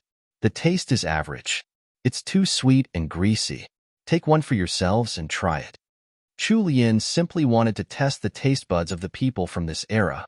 Xian and Fu Yin had been serving the female lead for a long time. They probably knew the tastes of the female lead the best. Letting them try the pastries was the best way to find out what she was supposed to like. When the 4 personal maidservants heard her words, their eyes lit up. Mingyan and Jingyan had been sent by Duchess Ingwa as part of her dowry, right before her wedding. Before that, they were only second-tier maidservants in the estate, and they hadn't led very good lives. The Yangtze River runs through the middle of China, dividing it into the north and south. What Chu Lian means is that she's eaten everything in China before. XD right arrow curving left sancha equals a type of green tea. However, this is apparently the ancient kind of sancha, where all sorts of weird things are added to it. Oh my XD right arrow curving left. Chapter 11. Secret Recipe 1. This chapter has been stolen from Volare novels. Please read from the original source. Mingyan and Jingyan were second-tier maidservants. How could they have ever had the chance to taste such fine cuisine before? These delicacies were reserved solely for the nobility. The 4 personal maidservants each took a single pastry and carefully placed it in their mouths. They looked like they couldn't bear to eat it all at once, so instead, they took small, careful bites to savor the pastry like it was some priceless treasure. Ming Yin and Jing Yan even displayed blissful expressions without any restraint. Chu Lian watched them curiously. If she hadn't tasted that pumpkin pastry just now, she would have suspected that there was something wrong with her taste buds. How is it? Chu Lian asked quietly. She didn't want to disturb their enjoyment of the food. Ming Yin continuously nodded, while she licked the sugar left behind on her fingers. Third young madam, it's delicious. After saying so, her eyes drifted towards the 2 pastries left on the dish. She clearly had something else she wanted to say. Chu Lian. After listening to all their replies and confirming that the pumpkin pastry was indeed delicious to them, Chu Lian began to despair. Surely not. A pumpkin pastry sweet enough to kill someone was delicious to them? These 4 maidservants had come from the house of Duke Ingwa. Even if their meals weren't as fine as that of the young masters and ladies, it was still comparable to the meals of a rich commoner's family.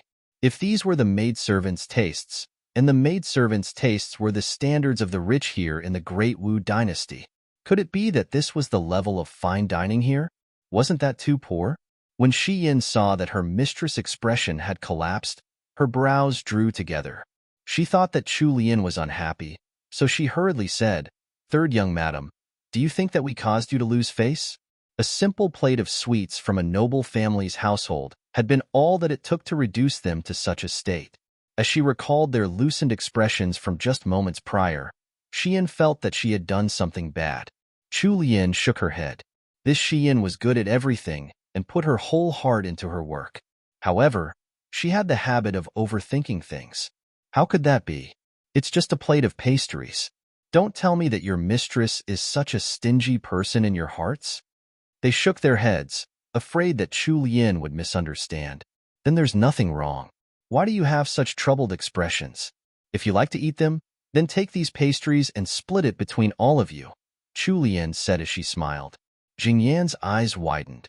She had a pair of canines peeking out, so she looked especially cute as she smiled and said, Third young madam, if you give them all to us, then, what are you going to eat? Xian had specially gone to the kitchen to bring back these exquisite pastries for Chu Lian. Third young madam was one of their masters. They couldn't let her go hungry. Chu Lian rested her chin on her slender hand and replied with an equally carefree manner, I don't like to eat these. They don't suit my tastes. But third young madam, didn't you like eating these sort of sweets back at the Ingwer estate? Xian asked, finding it strange. Chu Lian's expression froze stiff for a moment. Damn it, she had forgotten that Xian and Fu Yin had been the female lead's personal maidservants, and as such, they knew everything there was to know about the female lead. It's not that I don't like to eat sweet stuff. These pastries just aren't that tasty.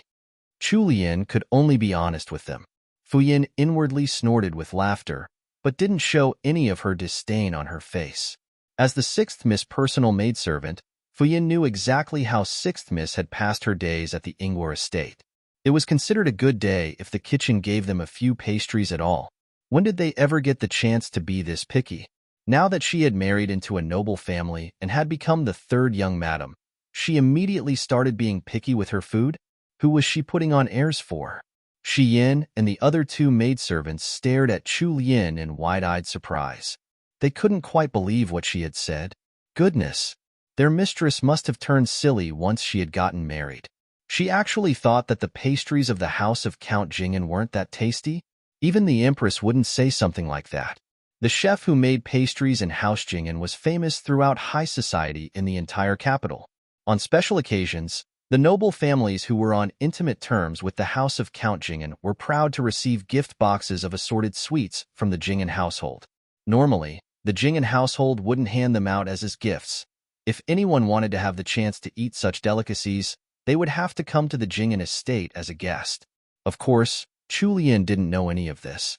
Although this was the fictional universe of the novel, there was a limit to what had been described. The novel couldn't possibly explain every single little detail.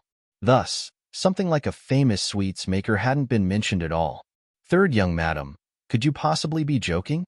Mingyan softly asked. Chu Lian helplessly shook her head and stood up. She looked around the room.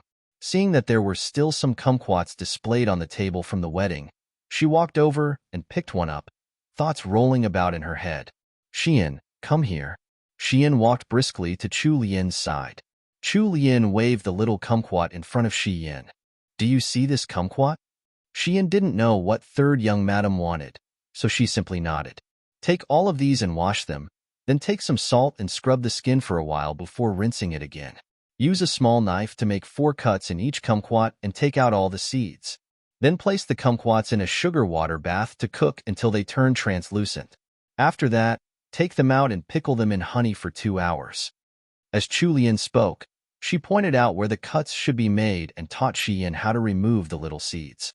1 Google tag. Command push, function, Google tag. Display, div GPT, add 150527214573-0. The maidservants were flabbergasted. It was only when Chu Lian had finished her instructions that they recovered their senses. However, Xian didn't immediately take the kumquats out to make them into sweets. Instead, she knelt down, knees hitting the floor with a thump. Chu Lian was shocked. What happened? Why are you kneeling down? She had come from the modern world after all. She really couldn't get used to how the people in the Great Wu dynasty liked to kneel down for the slightest cause. The other 3 maidservants looked at Xian with envy. Xian raised her head, the corners of her eyes slightly reddened already. Xian thanks third young madam for teaching this servant a secret recipe. Xian will keep it absolutely secret from now on. My lips are sealed. Chu Lian didn't know what to say anymore. All she wanted was to eat some candied kumquats. She was too lazy to do it herself, so she had taught Xian how to make them. The recipe for these candied kumquats was so easy that anyone could do it after seeing it once. However, these maidservants were treating it like some secret recipe. She was a little embarrassed. TL note. Here's a picture of candied kumquats. Don't they look yummy? Chapter 12. Secret Recipe 2. This chapter has been stolen from Valera novels. Please read from the original source. Back in the modern era, you could simply search for recipes like this online, and there would be enough results to make a person's head spin. It was just a matter of whether you were too lazy to make them or not. There was something Chu Lian did not know. In the Great Wu dynasty, eating rare delicacies served on an array of platters while listening to a live musical performance was the height of extravagance. This was naturally a life reserved only for nobility. Cuisine was judged by quality and not quantity. Secret recipes were essential for large noble families, as they signified the ability to create those sumptuous foods vital to their ostentatious lifestyle. The families of court officials had to have one or two secret recipes at hand. Noble wives on close terms with one another would exchange secret recipes as a sign of the highest intimacy between them. From this, it could be seen how important these secret recipes were to the people of the Great Wu dynasty. It was precisely because of this emphasis that the noble families who received the iconic sweets of House Jing'an were so proud of their gifts. Even though these sweets had been sent to almost every noble family over the years, the House of Count Jing'an was still the sole producer due to keeping the recipe absolutely secret. The instructions that Chu Lian had so casually relayed had been taken for a secret recipe. Sixth Miss Chu's mother had passed away when she was young. The four maidservants had grown up in the Ingwer estate, and had thus more or less heard of her, the third madam of the house of Duke Ingwa. Third madam was second master's first wife. She had been born into a literary family. Unfortunately, Chu Lian's maternal grandparents had been implicated in General Qingping's rebellion, and their family's status had declined. Third madam had been pregnant with Chu Lian at the time. When she had heard of the fall of her family, she had suffered a shock, which had caused the pregnancy to become unstable. After that, she had a difficult labor. When Chu Lian was only a year old, Third Madam let go of her ties to this world. Although she had passed away, there were rumors that she had left some valuable treasures for Sixth Miss Chu. Thus, the four maidservants weren't at all suspicious of how Chu Lian had recited a recipe for candied kumquats so easily. They assumed that it was a secret recipe that the third madam had left for Chu Lian. The well-known sweets maker of the Jing'an household had made the Jing'an estate incredibly famous with just a few types of sweets under their belt. Thus, it could be seen why the four maidservants treated the matter of Chu Lian teaching Xian a secret recipe so seriously. Of course, Chu Lian didn't know any of this. If she ever found out, she would probably burst out into laughter. She had accidentally transmigrated into this darn book without bringing anything from the modern world. Chu Lian might not have had any physical objects that could help her, but she had tons of these worthless, secret recipes lying around in her brain. Chu Lian still couldn't understand why Xian was so grateful over a simple recipe for candied kumquats. She didn't want to think too much about it either. Since she had just come to this world, it wasn't too good if she was overly curious about things she should already know. She waved Xian away. "All right, stop making a fuss over such a small matter. You should hurry and make some candied kumquats for me." Xian wiped away her tears with a handkerchief and sniffled. She replied happily, "All right, third young madam, just sit here and wait. This servant will be back soon." Fuyin watched Xian's departing back with extreme jealousy. Her eyes flickered, and she began to serve Chu Lian with eager attention. She hinted, "Third young madam, you treat Xian so well. You taught her a secret recipe just like that." Chu Lian raised an eyebrow as she sipped a cup of warm water. She turned to Fuyin and said, Fuyin, do you want to learn how to make sweets too?" Fuyin's eyes lit up, but she hurriedly suppressed the greed in her heart and said, "This servant doesn't dare to overstep her bounds." Chu Lian didn't speak again, and noticed a glint of disappointment flashing through Fuyin's eyes. She didn't want to base her judgment of these few maidservants' characters off what she had read in the novel. Sometimes, there was no boundary between being a good or bad person. Sometimes, a bad person could become good by simply making the right choice. Thus, as much as she could help it, Chu Lian didn't want to judge them too quickly. She wanted to guide these few maidservants fairly before making a decision. Xian worked quickly. Before 11 a.m., the candied kumquats were done. These sweets were quite simple to make. Xian placed a snow-white porcelain bowl full of candied kumquats in front of Chu Lian, blushing a little shyly. She spoke to Chu Lian, full of overflowing emotion. "Third young madam, please try it out. This is my first try, so I'm afraid I didn't make it well." The kumquats had originally been a golden color. After they had been cooked and soaked in honey, the kumquats were now an enticing shade of translucent orange. Due to the 4 cuts made while extracting the seeds, they had flattened a little after cooking. The cuts also separated the kumquats into 4 pieces. The candied kumquats stood out against the white porcelain like a flower about to bloom. When it was served on the table, a sweet fragrance with tones of citrus and honey began to drift up. Chapter 13. Eating Venison 1. This chapter has been stolen from Valera novels. Please read from the original source. Chu Lian picked one up with her fair fingers and tasted it. There was a refreshingly light taste in the midst of the sweetness, just enough to avoid being cloyingly sweet. When she bit into it, the chewy texture was accompanied by the taste of honey. And when she swallowed, her mouth was filled with the fragrance of kumquats. It was Xian's first time making these, so she had put a little too much rock sugar during the cooking process and caused the taste to be a little too heavy. Other than that, she had done well. Xian watched Chu Lian's expression anxiously, waiting for her evaluation. Chu Lian finished eating one piece and nodded while smiling gently. Everyone, take a piece to try. The other 3 maidservants had already been watching with their eyes wide. Upon hearing Chu Lian's words, they were unable to hold back and they each picked up a piece to eat. They had already been attracted to these candied kumquats the second Xian had carried the plate in. Kumquats were tart when eaten directly, and might even be a little sour depending on the fruit. However, after preparing them in this manner, their tartness and sourness were completely erased. Instead, the special, delicate fragrance and sweetness of the kumquats shone through. The maidservants carefully took a bite, and their eyes immediately lit up. Mingyan nodded bashfully. It was at this moment that Chu Lian realized that she got shy easily. As expected, without something to compare the pumpkin pastries to, all the maidservants would have said that those were the best.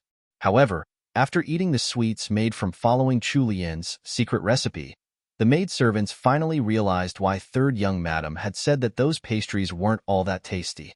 How is it? Chu Lian asked as she smiled. The maidservants nodded fervently, like chickens pecking at grains. When Chu Lian saw that they didn't seem content with what they just had, she turned to look at the large clay plate of kumquats on the other side of the room and gave a few instructions to Xian. Xian, go and turn all these into candied kumquats. This time, put less rock sugar and put aside 2 small bowls of it. I'll send them over to grandmother and mother myself. All of you can share the rest. Candied kumquats could be eaten for dessert, or they could even be brewed in a fruity tea. It could regulate qi flow within the body and dissolve phlegm. Combined with red dates, they served as a good supplement for older women. Xian had just learned how to make this recipe, so of course she wanted to make it a few more times to practice it. Third young madam could also use these candied kumquats to show off her skills to the He family, and as a result, she might be able to stand a little more firmly in the household. It seemed like matriarch He had a lot to say to He Changdi.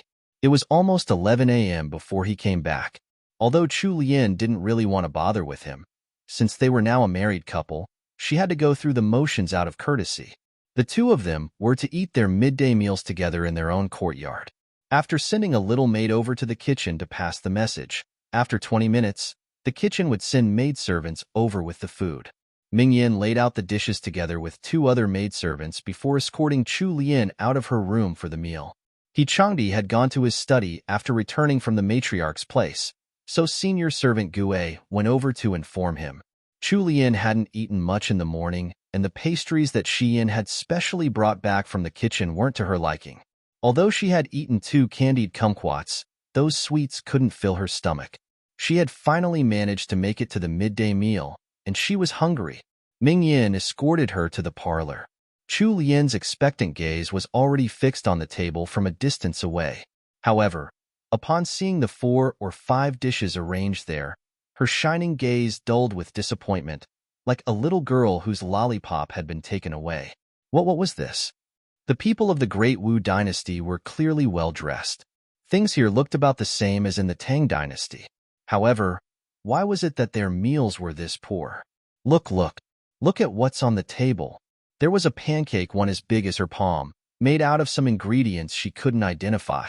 There were also some white chunks of meat, cooked vegetables, and a fish in some soup that looked completely unappetizing. Out of the few dishes on the table, the ones that looked the most attractive were the 2 bowls of rice. The rice grains looked white enough, at the very least. Chu Lian finally realized why those average pastries could make the house of Count Jingen so famous. With these unappetizing dishes as the base of the country's cuisine, even the Tianjin crepes too, commonly sold as street snacks, would be famed all over the capital. Ming Yin saw that the corners of her mistress' lips were twitching, and her expression didn't look quite right. She thought that there was something that third young madam couldn't eat amongst the dishes, so she anxiously asked, "Third young madam, could it be that these dishes aren't to your liking?" Chu Lian resisted the urge to spit up blood. She held on to the dredges of her conscience and shook her head, somehow managing a fake smile. Not at all. At the same time that Ming Yin relaxed, she whispered into Chu Lian's ear, "Third young madam, look, there's roasted venison. We wouldn't have even gotten the chance to eat that 6 months ago in the house of Duke Ingwa." Chu Lian didn't know how to react. Were the people around her all hidden foodies? Right at that moment, He Changdi came into the room and cast a sideways glance at Chu Lian before sitting down at the head of the table. He looked completely reluctant to bother with his newlywed bride. Chu Lian bobbed in greeting towards He Changdi before sitting on the stool next to him. Fu Yan and Jing Yan, who were serving them from the side, passed chopsticks to both of them. Chu Lian was too busy frowning down at the dishes on the table to notice He Changdi, who was currently observing her in secret out of the corner of his eyes. Upon discovering the expression on her face, he laughed mockingly in his heart. Oh, this village bumpkin from the house of Duke Ingwa must have been scared silly by a normal meal from their house of Count Jingen. Heh, she couldn't even decide which dish to start with. How shameful. Any noble in the capital would know that the house of Duke Ingwa was no longer as prosperous as they were 20 years ago, despite their expanded family tree. At this point, the house was simply an empty shell of its former self. If there were no promising descendants in the house once the old Duke Ingwa passed away, there was a tacit understanding amongst the nobles of the capital that the Ingwa house would surely disappear, becoming a mere speck in the annals of history. Heh. In his past life, that bitch, Chu Lian, was still around to support her family's house. However, here in this new life, he was determined to never let history repeat itself. Google Tag. Command Push Function Google Tag. Display div GPT adds 15052721457333-0 E. Chapter 14. Eating Venison 2. This chapter has been stolen from Valera novels. Please read from the original source. A cold glint flashed through the depths of He Changdi's black eyes when he recalled how his grandmother had requested a meeting with him in Qingxi Hall, and how she had instructed him to live in peace and harmony with Chu Lian from now on. He had found it laughable. If he could, he would have told his family everything that had happened in his past life. If only he could do that, then he would make his kind family understand what a shameless and malicious woman that Chu Lian was. Unfortunately, if he did so, his family probably wouldn't believe him. Not to mention, they would probably think there was something wrong with him. The hand that He Changdi was gripping his chopsticks with unconsciously tightened, almost snapping them in two. His abnormal actions attracted Chu Lian's attention. She watched his handsome face contort slightly as he seemed to be bearing some hidden pain. Chu Lian frowned and asked, "Husband, is anything the matter?" Chu Lian's voice was like a hammer knocking on his tightly wound nerves. He Changdi stiffened. It took him a few seconds to recover his calm. Just eat. These dishes are probably hard to come by in the Ingwa household." His icy cold voice seemed to be emanating frost. In the past life, when they had just married, he had personally served some food to her. His heart had been filled with joy as he watched his beautiful young wife pick from the dishes on the table timidly while her mouth never stopped moving. His young wife must have suffered much in the house of Duke Ingwa. Half of the dishes on the table had all gone into her stomach, especially the 2 pieces of roasted venison. She had praises aplenty for the meal. Those memories played out in He Changdi's mind without bidding, upsetting him and filling with bitter hatred. When he saw that Chu Lian seemed to be in a daze and hadn't moved her chopsticks at all, the corners of his mouth raised and he took the 2 pieces of venison, placing them into his own bowl. Chu Lian, the maidservants. Senior servant Gue. Chu Lian's expression stiffened. She didn't understand what this young master was trying to do. None of the dishes here were to her liking anyway, especially those two unappetizing pieces of venison. Actually, she was relieved that he had solved her problem and taken both pieces for himself. With her mood slightly improved, Chu Lian took some of the leafy vegetables in front of her. Although the cook had added some salt and pork grease to them, the fresh, natural flavor of the vegetables still shone through. Tasty. Chu Lian tried a few of the other dishes. There were only two flavors on the table, tasteless or salty. Furthermore, because they had cooked the dishes for too long, the freshness of the ingredients was gone. All the dishes failed Chu Lian's taste test. After mentally drawing a line through all the dishes on the table, the only one that she had bothered to keep eating was that small plate of leafy vegetables in front of her. With Chu Lian's picky taste buds, she barely managed to finish half a bowl of rice. Her main dish was, of course, the vegetables. She didn't seem to think anything of it, but the expressions of the maidservants and senior servant Gue changed. Young madam had been so frightened by young master's actions that she had only dared to eat the leafy vegetables in front of her. Young master even took away the best dish so that young madam couldn't have it. How could he be so evil? Third, young madam's looks could be compared to a flower in bloom, and she had just married into the family. She couldn't possibly have offended young master. However, young master was already treating her in this manner when they were newly wed. How were they going to continue living out their days with a start like this? Senior servant Gue's brows drew together as she started worrying about Chu Lian's future. On the contrary, Fuyin's lips curled up into a secret smile. Since young master didn't seem to like sixth miss, that meant that she had a chance. Mingyan and Jingyan, who were standing behind Chu Lian, were shocked silly by He Chengdi's actions. Those two pieces of venison were rather big. One of them could cover an entire bowl. The Jingyan household ate venison regularly. However, He Chengdi actually didn't like to eat venison. He had only taken it to provoke Chu Lian in a moment of impulse. When he imagined how she would have a restless night because of the poor meal, he felt extremely refreshed. For the sake of making Chu Lian watch helplessly as he ate the venison, He Sanlang held back his disgust and acted as if he was enjoying his meal, forcing down the two pieces with huge, hungry bites. By the end of it, he was already completely nauseous. He swallowed the last bite while suppressing the urge to vomit. The dishes weren't to Chu Lian's taste, and she had a small appetite. Thus, she simply put down her chopsticks and stopped eating. Without anything left to do, she watched He Chengdi eat his venison while she sat idle by his side. Chu Lian gulped. She felt anxious just watching him. Honestly, what was going on in this guy's head? He looked like he was still determined to finish eating it even though he was clearly in pain. Finally, out of the kindness of her heart, Chu Lian got Ming Yin to pour a cup of warm water, and she placed it in front of him. Eat a little slower. Why don't you drink some water? Chu Lian said sympathetically. TL note.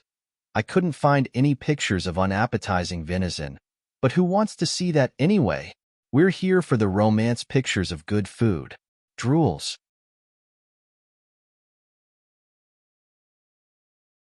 Chapter 15. Sending some snacks. 1. This chapter has been stolen from Valera novels. Please read from the original source. He Sanlang finished the last piece of venison with all his might and immediately felt his stomach rebel. He quickly covered his mouth to keep in whatever he had just eaten. Due to the pain of holding back from hurling, his fair face turned an unsightly red and his expression contorted. When he saw the teacup before him, he immediately picked it up and gulped the water down, beyond caring that it was Chu Lian who had poured it for him.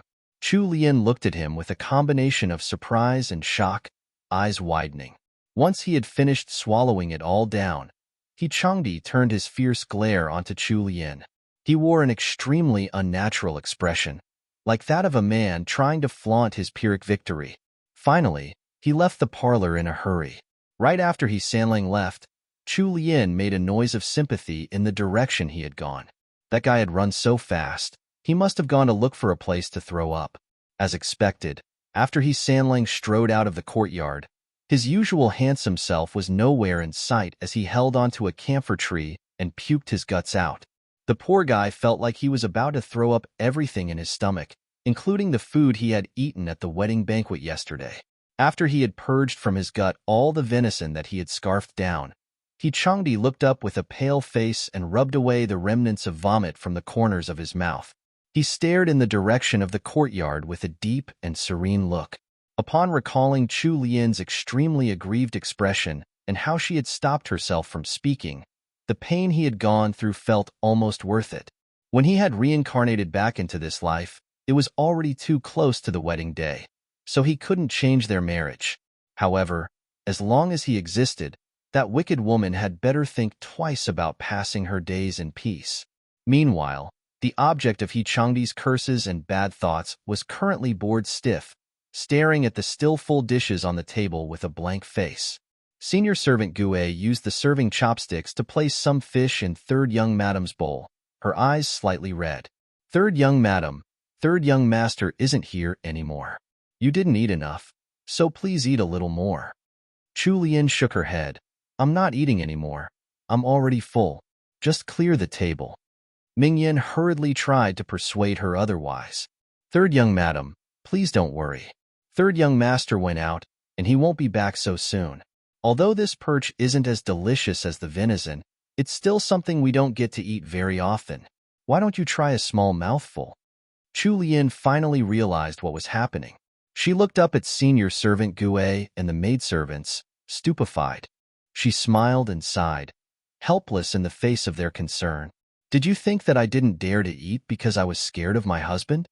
Senior servant Gue looked at her with concern. The look in her eyes confirmed Chu Lian's suspicions. Chu Lian held her forehead in her hands and explained, You were thinking too much. I didn't eat much because these dishes aren't to my taste. Although senior servant Gue hoped that she could convince her to eat a little more, as Chu Lian's servant, she couldn't possibly force the matter. Since Chu Lian was insistent, she could only instruct the maidservants to clear the table. In the late afternoon, Matriarch specially sent one of her most trusted servants, senior servant Liu, over with some nourishing soup. With senior servant Liu watching from the side, Chu Lian couldn't reject it. The only thing she could do was force herself to drink it down. The soup tasted extremely strange. Who knew what had gone into it? After senior servant Liu took her leave, Chu Lian had to drink 3 cups of water and eat 2 candied kumquats to remove that strange taste from her mouth. After that torture, Chu Lian lost all interest in even taking a nap. She recalled the candied kumquats she had ordered Xian to make earlier, so she got senior servant Gue to arrange them on some pretty plates. Chu Lian then personally set off to send them to Matriarch He and her mother-in-law, Countess Jing'an. Matriarch He had the habit of taking an afternoon nap and was still sleeping when Chu Lian arrived at Qingxi Hall. Thus, she passed the candied kumquats to senior servant Liu. When she reached Countess Jing'an's courtyard, Chu Lian only spent 10 minutes there before leaving, afraid that she would disturb her mother-in-law's rest. After returning to her own courtyard, she asked for Changdi's whereabouts. When she heard that he was in the study at the outer court, she decided not to disturb him and went to take a nap, Xian by her side. It was currently spring, right at the time when the air was starting to warm up and the flowers were starting to bloom. The temperature outside was comfortable. The bridal chamber faced the direction of the morning sun, so sunlight was streaming in from a nearby window, warming her up.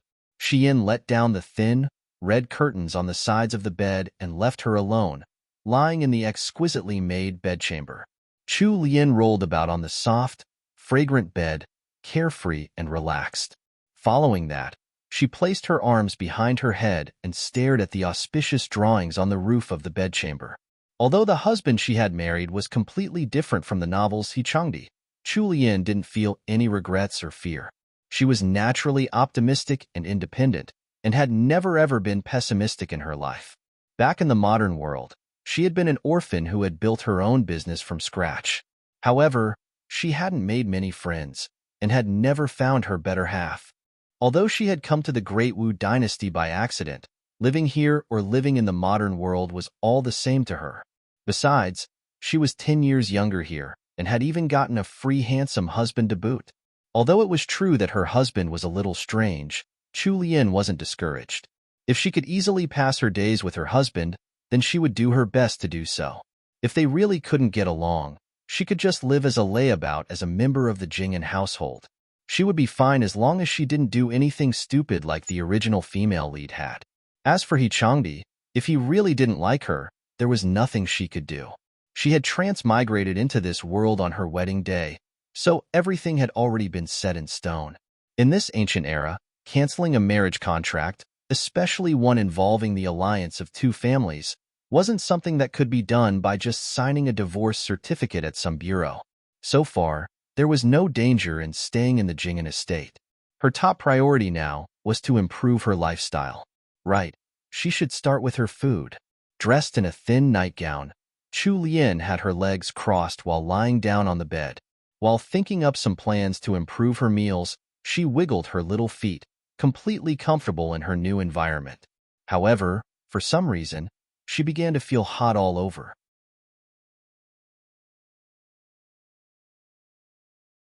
Chapter 16. Sending some snacks, too. This chapter has been stolen from Valère novels. Please read from the original source. In the study in the outer court, senior servant Liu had also delivered some nourishing soup to Changdi. After throwing up that mid-afternoon, Changdi hadn't eaten anything else. Now that he was being forced to drink some strange herbal soup, he was already filled to the brim with frustration. Changdi no longer had the mood to continue reading the letters in front of him. Thus, he stood up and left the study.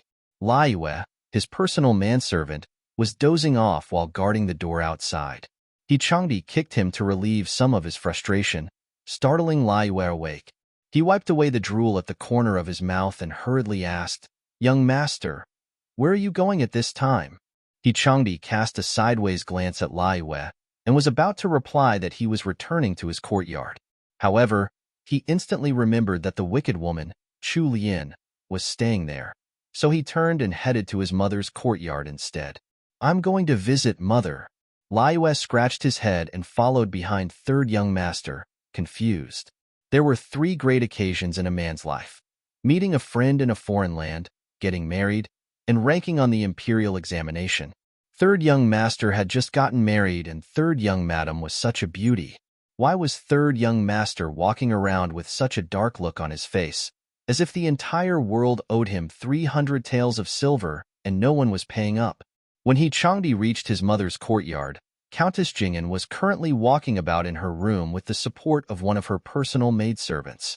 Something interesting seemed to have occurred, as the bell-like laughter of her personal maidservant, Miaozhen, drifted out from the parlor. As Sanlang walked closer, he could hear Countess Jing'an talking and laughing with the servants by her side. "Madam, these candied kumquats that third young madam sent over are really delicious." That was Miaozhen's voice. Yes, this old servant also thinks that they're good. Speaking critically, these candied kumquats look pretty and cheerful, and they even taste great. They won't lose out to the pastries that Cook Zhou makes. "Oh, I didn't think that these sweets could get such a high evaluation from you. Let me have one to try." Countess Jing'an's voice was clearly a little weak. Following that came the sound of the maidservant's footsteps. Changdi's expression changed, and he sprinted into his mother's room. When he saw the plate of candied kumquats that Miaozhen was about to bring to his mother, he reached out and knocked it away. The little dish immediately shattered, making a sharp, ear-piercing sound as it hit the ground. The translucent candied kumquats scattered all over the floor. Everyone in the room was so shocked by Changdi's sudden actions that they turned completely mute. It was Countess Jing'an who recovered and reacted first. She stared at her youngest son with her brows slightly drawn together as she said, "Sanlang, what are you doing? Your wife personally delivered these to me this afternoon as a gift." Changdi finally realized that he had acted too impulsively. However, upon thinking of the ploys that Chu Lian had used in his past life, he felt that he hadn't done anything wrong. "Mother, you're not well. You have to be careful with what you eat. Don't let it affect your body." No one knows a man better than his own mother. Countess Jing'an seemed to have detected something from Changdi's flickering eyes. She sent away the servants in the room before she asked her son, "I heard from senior servant Liu that you don't seem to be very happy with your wife. Is this true? Tell mother why you're so unhappy with her. She came to visit me this afternoon, and she seems like a good child." Changdi was astounded. He inwardly sneered. Who would have thought that that wicked woman, Chu Lian, would actually try and play this game while he was away? She had even come to curry favor with his mother. Mother, don't think too much about it. Nothing's wrong. I'm just worried about your health. Seeing that He Changdi wasn't willing to speak the truth, Countess Jing'an could only sigh. Sanlang, Mother worries the most over you. If you don't pass your days in happiness, how can Mother relax? He Sanlang's expression was extremely dark when he left Countess Jing'an's courtyard.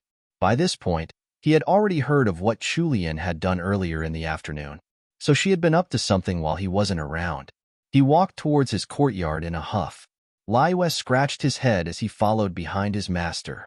He found that he really couldn't understand third young master anymore. Chu Lian napped for an hour in a daze. She woke up in the most uncomfortable way, covered in sweat and stifled.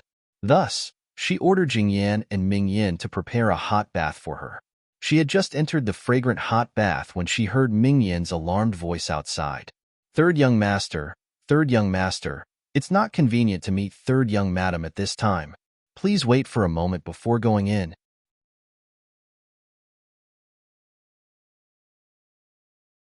Chapter 17. Visiting the Bride's Family, 1. This chapter has been stolen from Valera novels. Please read from the original source. When Chu Lian heard Mingyan's voice out of the blue, her eyes widened in shock.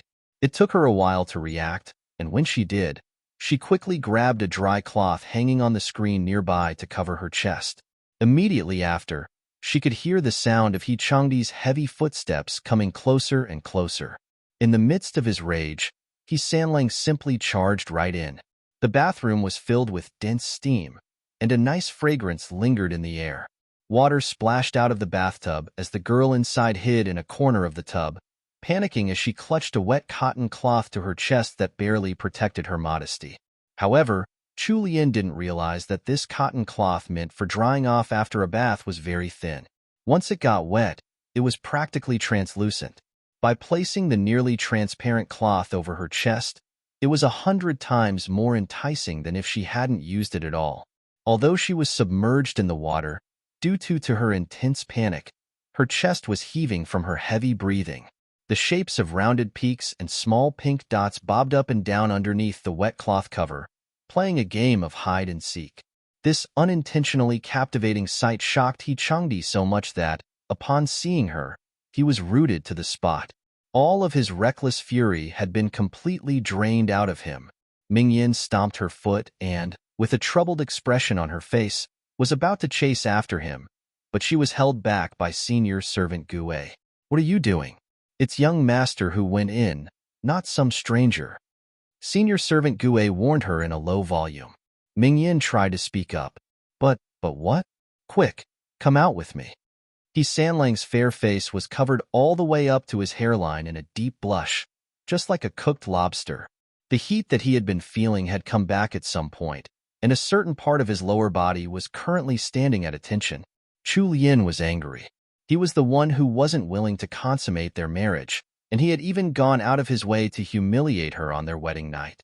However, now he was the one who was staring at her stupidly while she was taking a bath. What was this guy trying to do? At this point, she could honestly care less.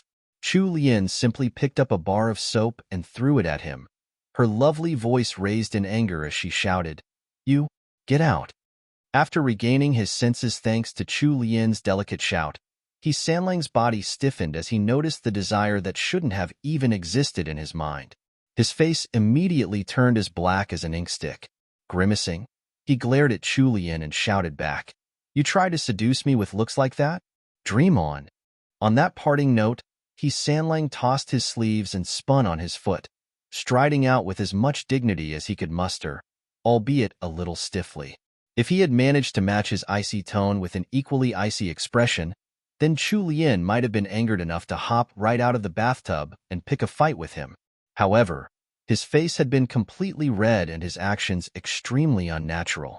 Adding on the bulge sitting at a certain part of his body that should not be described, he just seemed like a haughty cat pretending not to be embarrassed. Thanks to He Sanlang's actions, Chu Lian's anger and tension completely dissipated. Once he left the bathroom, She couldn't hold back anymore, and the corners of her lips twitched upwards in soundless laughter. By the time she had finished changing into some clean clothes and had come out of the bathroom, Changdi was no longer in the room. With a blush on her face, Mingyan passed a cup of warm water to Chu Lian before helping Chu Lian brush her slippery wet hair. "Where's my husband?" "Third young master left the courtyard 10 minutes ago. This servant doesn't know where he went." Chu Lian took a sip of her water and shook her head. She really couldn't understand He Sanling at all. Instead of trying to, she casually picked up a book left on the wooden sofa and started reading. Meanwhile, He Changdi, who had left in such a rush, was now in the outer court's study room 1. He had downed 2 cups of cold tea in quick succession the minute he returned, but that strange heat in his heart couldn't be suppressed. When he closed his eyes, the scene of Chu Lian sitting in the bathtub appeared in his mind. Her hands holding a cloth to her chest as she watched him with widened, teary eyes of shock. "Damn it!" he cursed. How could he feel anything for that wicked woman? All he wanted to do was kill her immediately. In this moment, He Changdi hated himself. He punched the table, shaking a small tray used for washing brushes. The fire in his body refused to go down. In the end, He Sanling went to take a cold shower with a dark expression. TL note: Matriarchy is a little impatient for her great-grandchildren XD.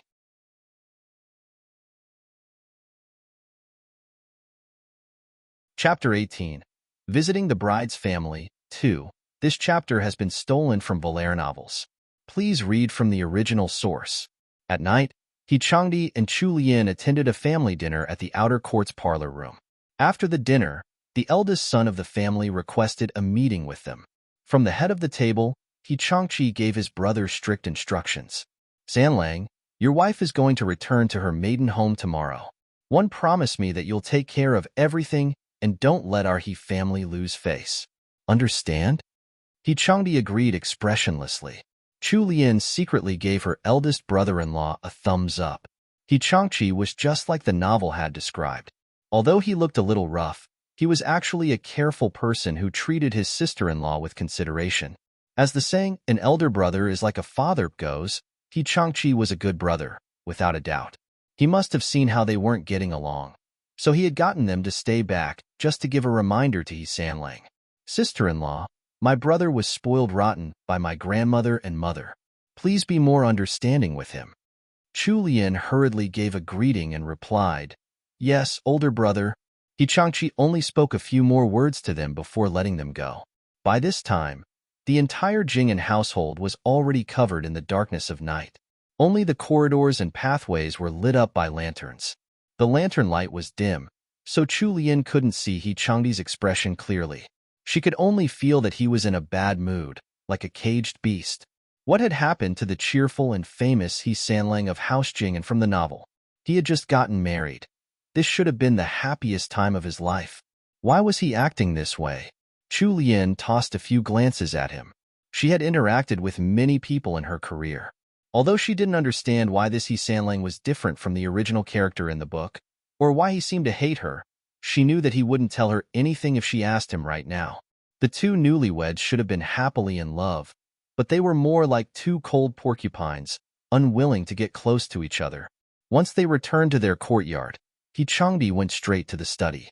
Chu Lian couldn't be bothered with him and simply went to wash up and get ready for bed. It wasn't until late that night that He Sanling entered the bedroom. When he pushed aside the drapes of the bedchamber, he saw a rosy-cheeked Chu Lian sleeping in the center of the bed. A soundless sneer appeared on his lips. This was probably what had happened in his previous life. This wicked woman slept like a baby when he wasn't around. After this, she would probably turn around and run into another man's arms. Huh, how shameless. Tomorrow, at the Ingwa household, he was going to expose this wicked woman's true face to everyone. Didn't she like Xiao Wujing?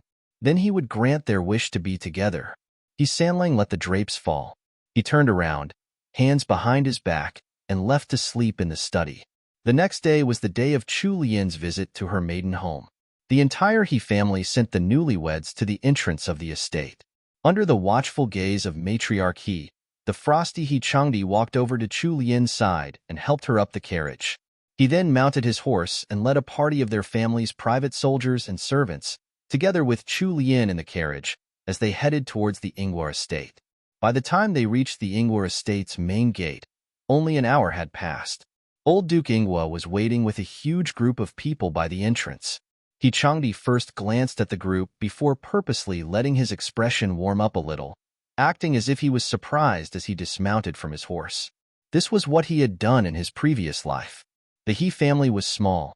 Even when everyone was there, they couldn't even fill a single banquet table. The first time he had accompanied his wife back to her maiden home, there were 20 or 30 Chu family members standing at the entrance to welcome them. Back then, he had an expression of surprise. However, the second time around, Changdi no longer felt any joy. Instead, what filled him was intense agony and hatred. Changdi lifted the curtains of the carriage and personally supported Chu Lian off the carriage. Chu Lian's hands were small and soft, but tender enough to feel comfortable to the touch.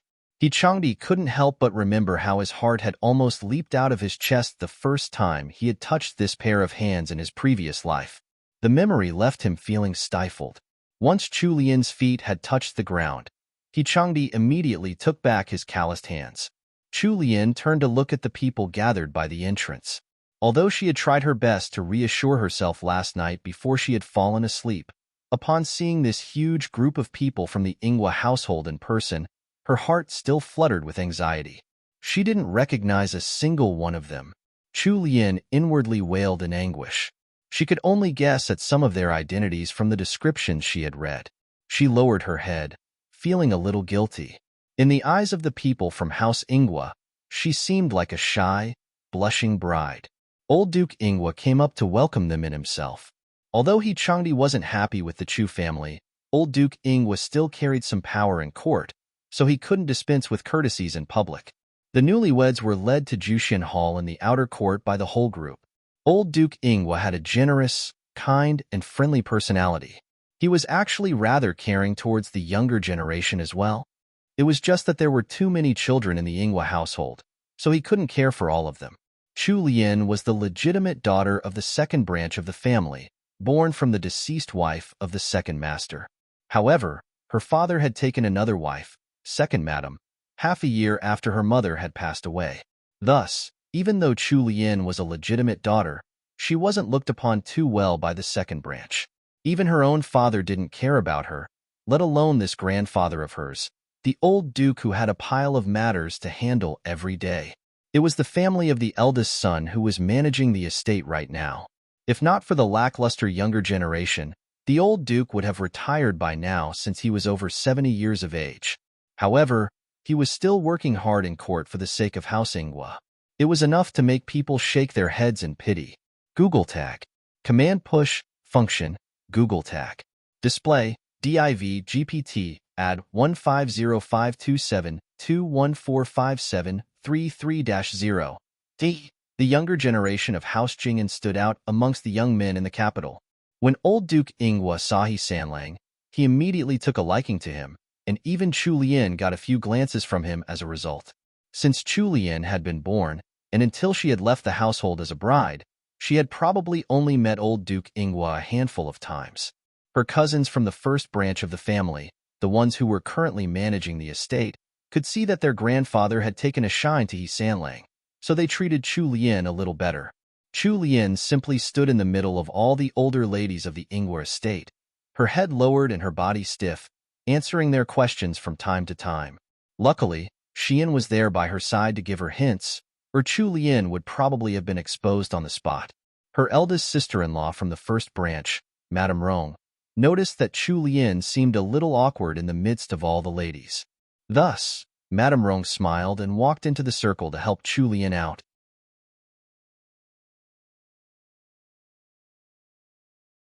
Chapter 19. Visiting the Bride's Family, 3. This chapter has been stolen from Valera novels. Please read from the original source. 6th sister. You've only just gotten married and you're already looking so radiant. There are too many people in the outer court right now, so how about us ladies go to the inner court to talk? Your brother Rong just brought back some new tea leaves from Yubei a few days ago, so we can all have some tea while we chat. Madame Rong helped Chu Lian out of the crowd, and in a short moment, a large group of young ladies, both married and unmarried, followed behind them. The previous Chu Lian actually hadn't been too familiar with her older cousins from the main branch, let alone the current Chu Lian. Tightly gripping her sleeves, Chu Lian tried to encourage herself. Going by the universal rules of this era, since she had married into the house of Count Jingen, she was now considered a member of their household. Her actions no longer represented House Ingwa and were instead seen as the actions of House Jingen.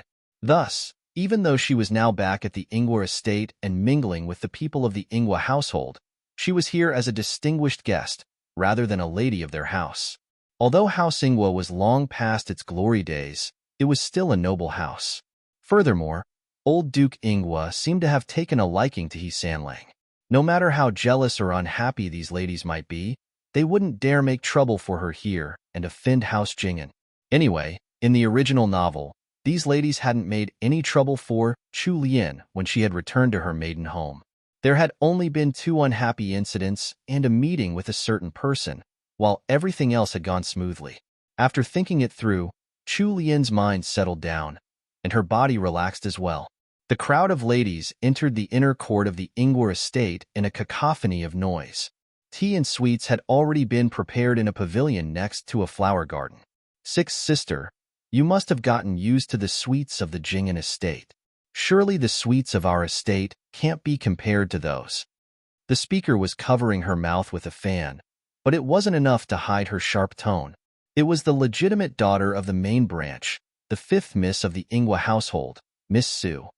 She was only a month older than Chu Lian, and she should have been the one to marry the house of Count Jingen's He Sanlang, if they had gone in order of seniority. However, when Matriarch He had made a request to her close friend, the Empress Dowager, for a girl from the Chu family as a granddaughter-in-law, the 5th Miss had been down with a serious illness. When an imperial physician had come to look at her, even the physician wasn't sure if the 5th Miss could be saved. Thus, the engagement had been given to the 6th Miss, Chu Lian. Right after the engagement had been decided, the 5th Miss mysteriously recovered from her illness. He Sanlang was famous in the capital, and there were very few ladies who would refuse an engagement with him. When the 5th Miss recovered from her illness, she was jealous, of course. Now, Chu Lian had come back to visit her maiden home, all radiant and dazzling, without any traces of the wretched appearance she had had when she was still living in the Ingwa estate. She was clearly a beautiful little wife loved dearly by her husband. How could 5th Miss hold back her anger? This rich, pampered life should have been hers. Sometimes, she even wondered if her sudden illness had been Chu Lian's doing. If poor Chu Lian found out what 5th Miss was thinking, she would have definitely rolled her eyes. What the heck? If you want such a weird husband, I'll give him to you for free. Chu Lian didn't take Miss Su's words seriously. Even though she really wanted to speak the truth and tell them that the sweets of the Jingen household actually weren't all that tasty, they definitely wouldn't believe her. Chu Lian just smiled. 5th sister, you're wrong there. No matter how delicious the sweets of the Jingen household are, they'll never taste like the sweets I had in my maiden home. Madame Rong sensed the jealousy in 5th Miss' words, so she hurriedly tried to smooth things over. 6th sister is right. The Ingwa estate is 6th sister's maiden home. We ladies of House Ingwa are united in our hearts. Even after marriage, you're still a lady of House Ingwa. No matter how good it is outside, how could it compare to the home we grew up in? A lady standing by her side made sounds of agreement. That person standing by Madame Rong was most likely her daughter-in-law. 5th Miss snorted lightly and stopped chasing that line of talk. Thus, the group of ladies settled down for tea.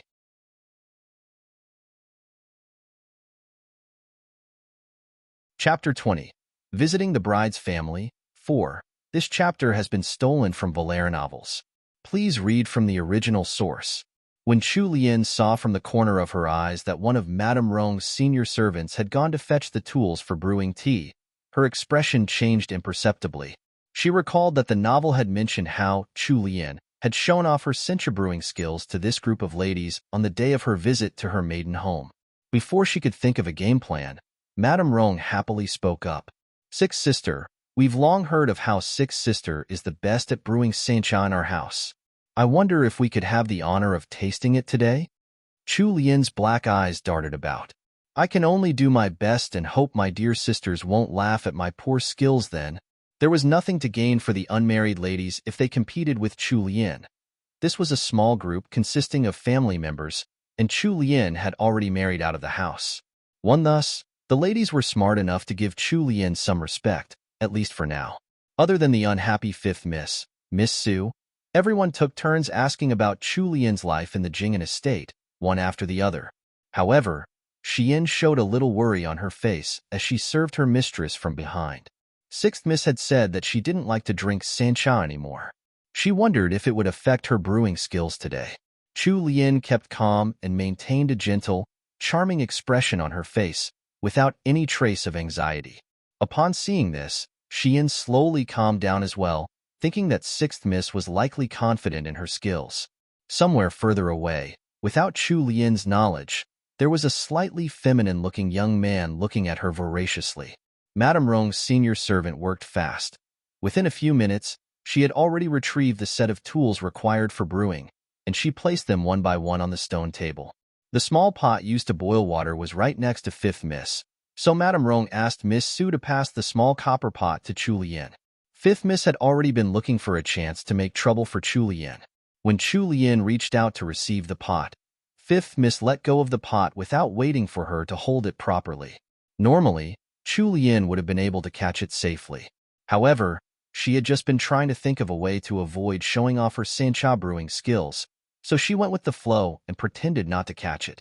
The hot surface of the pot brushed across the back of Chu Lian's hand, leaving behind a small patch of red. She cried out in shock and held onto her hand. The copper pot landed on the floor with a loud clang, and the hot water splashed everywhere, causing the gentle ladies to shout. In a short moment, the pavilion was in chaos. Fifth Miss had also seen what had happened. Although she was happy inside because she had caused trouble for Chu Lian, she was also a little afraid that she had gotten herself into trouble too, due to Chu Lian's injury. She bit her lip, admonishing herself for being too rash. Xian suffered a huge shock and quickly pulled Chu Lian's hand over, pushing up the long sleeves. Upon seeing the red burn, about as large as a peach blossom, on the fair back of her third young madam's hand, Xian's eyes reddened as well in sympathy. Third young madam, does it hurt? Please let this servant put some medicine on it quickly. Although she had used the long sleeves to block the pot, the small burn was still quite serious. However, she could bear with the pain. Chu Lian took her hand back and smiled at Xian, using her eyes to reassure her maidservant. On the other hand, it was Madame Rong who thought that Miss Su had acted out of line when she saw Chu Lian's burn. She glared at Miss Su and pulled Chu Lian's hand over. Luckily, it's not too serious. Hurry back to your courtyard here and apply some medicine. This place isn't too far from your Anxiang court. When she heard Madame Rong mention Anxiang court, Chu Lian sighed inwardly. This was what the author had written in the original story after all. No matter how hard she had tried to avoid it, it seemed like there was a strange power pulling her along the original path of the story. Miss Su lowered her head, not daring to explain herself. Chu Lian couldn't help but feel a little helpless. Someone was getting in trouble because of her, but it had been necessary. She had to play long to get out of brewing sancha. Although Miss Su had indeed wanted her to make a fool of herself, Chu Lian had also used Miss Su for her own selfish reasons. Feeling a little guilty inside, she said, "Eldest sister-in-law, please don't get angry at fifth sister. I was careless and dropped the pot. It's not fifth sister's fault." Miss Su glared at her discreetly, the meaning in her eyes clear. "I don't need you to take the blame for me, you goody two-shoes." Chu Lian decided not to continue explaining. Instead, she turned and followed one of Madame Rong's senior servants to Anxiang Court. Anxiang Court was the courtyard that Chu Lian lived in while she was still at the Ingwer estate. Although she wasn't favored in the Chu family, she was still a legitimate daughter of the house after all. There were differences between daughters born of the legitimate wife versus those born from concubines. In the Ingwer estate, legitimate daughters didn't have to squeeze into a single courtyard with the rest of her sisters. However, right after Chu Lian left, Madame Rong found that the expressions of some of the ladies from the second branch seemed a little off. When Chu Lian was no longer in sight, Madame Rong's expression turned serious and she coldly asked, "What's wrong now? It's just a simple visit from your married sixth sister. Why can't we have everything go smoothly?" Madame Rong was the wife of the first son of the main branch. She usually stayed in the East Compound and would rarely visit elsewhere in the Ingwer estate, so she wasn't up to date with the latest news in the West Compound. Upon seeing Madame Rong's expression turn darker and darker, one of the ladies hurriedly stepped out to speak. "Eldest sister-in-law, eighth sister moved into Anxiang Court yesterday." "What?" The eighth Miss Yuan, was the daughter born from the second wife of second master. She was 3 years younger than Chu Lian. The one who had just spoken was the third branch's legitimate daughter, the ninth Miss Fu. Madame Rong felt a headache coming on. Chu Lian had just married out of the estate, and after only 3 days, on her visit to her maiden home, her courtyard had already been taken up by someone else. If this happened to any other lady, they would be unhappy too.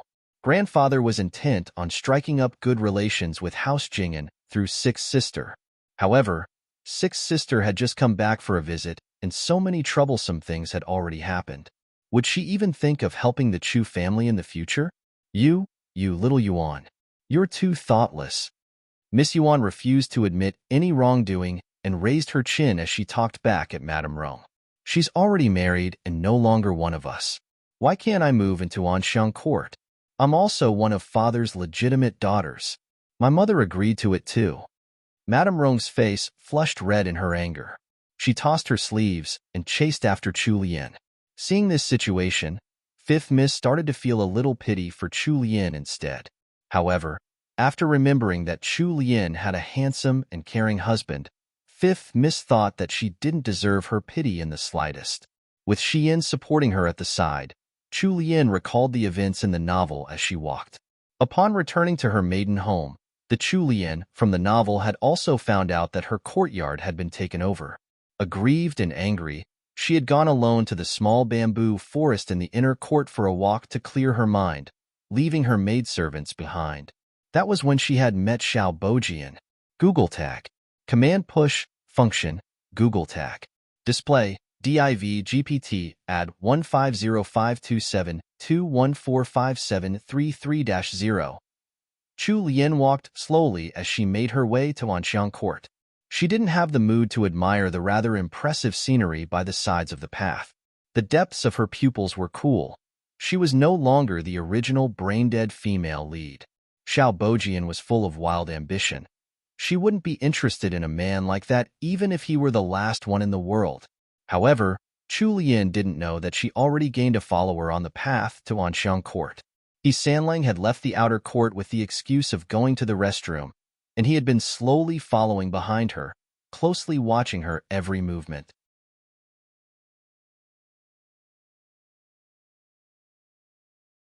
Chapter 21. Visiting the bride's family, 5. He was probably waiting for Chu Lian to make the slightest hint of a mistake, so that he could toss her into a ditch without any mercy and make her into the laughingstock of the entire capital.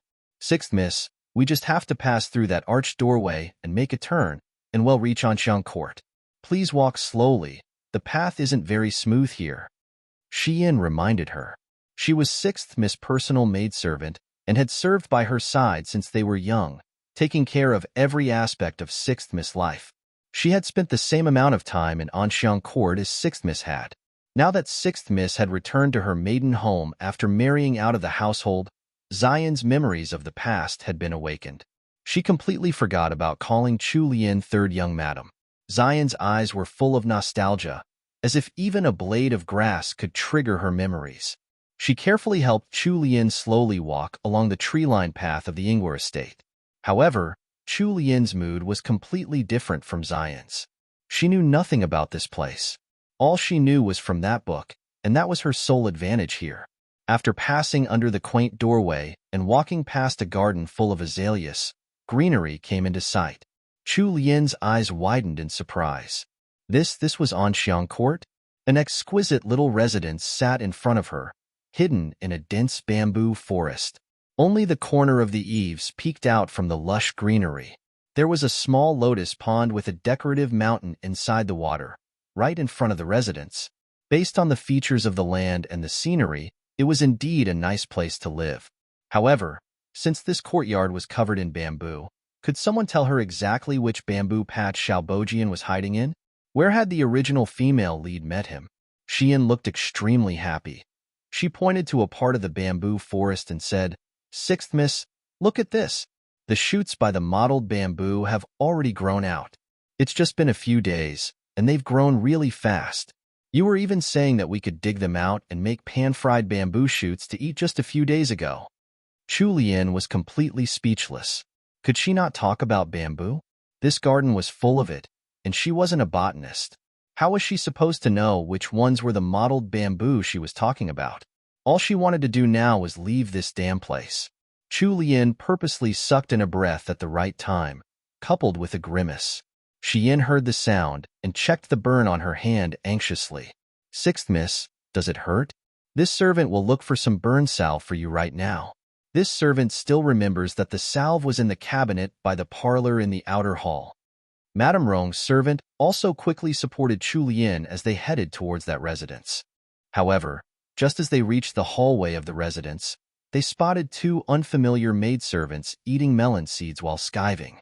The two maidservants heard the sound of conversation and then noticed the dressing of the senior servant by Chu Lian's side. They immediately became so frightened that they hurriedly fell to their knees in unison and wailed, "Steward, please forgive us." Chu Lian was preoccupied with her own thoughts, so she didn't really take notice of the lazy maidservants. However, Xian frowned and coldly asked, "Who are you? Why are you here in 6th Mississippi on Xiang Court? You even had the guts to skive off." When they were still living in the Ingwar estate, senior servant Gue and Xian had been the ones managing Anxiang Court. They were Chu Lian's personal maidservants, so they held themselves with an air of command around these little maidservants. Seeing that Xian wasn't too friendly and that the woman by her side, Chu Lian, was dressed like a wealthy young madam, the two maidservants suddenly recalled that it was the day of 6th Miss' visit to her maiden home. They abruptly realized who the people before them were. Both of them started trembling with fear, and their faces paled. This servant is called Shanqin, and this servant is called Suichin. We're just petty servants here in Anxiang Court. We serve under 8th Miss. When the two maidservants finished speaking, they remained prone on the ground, trembling, not daring to move.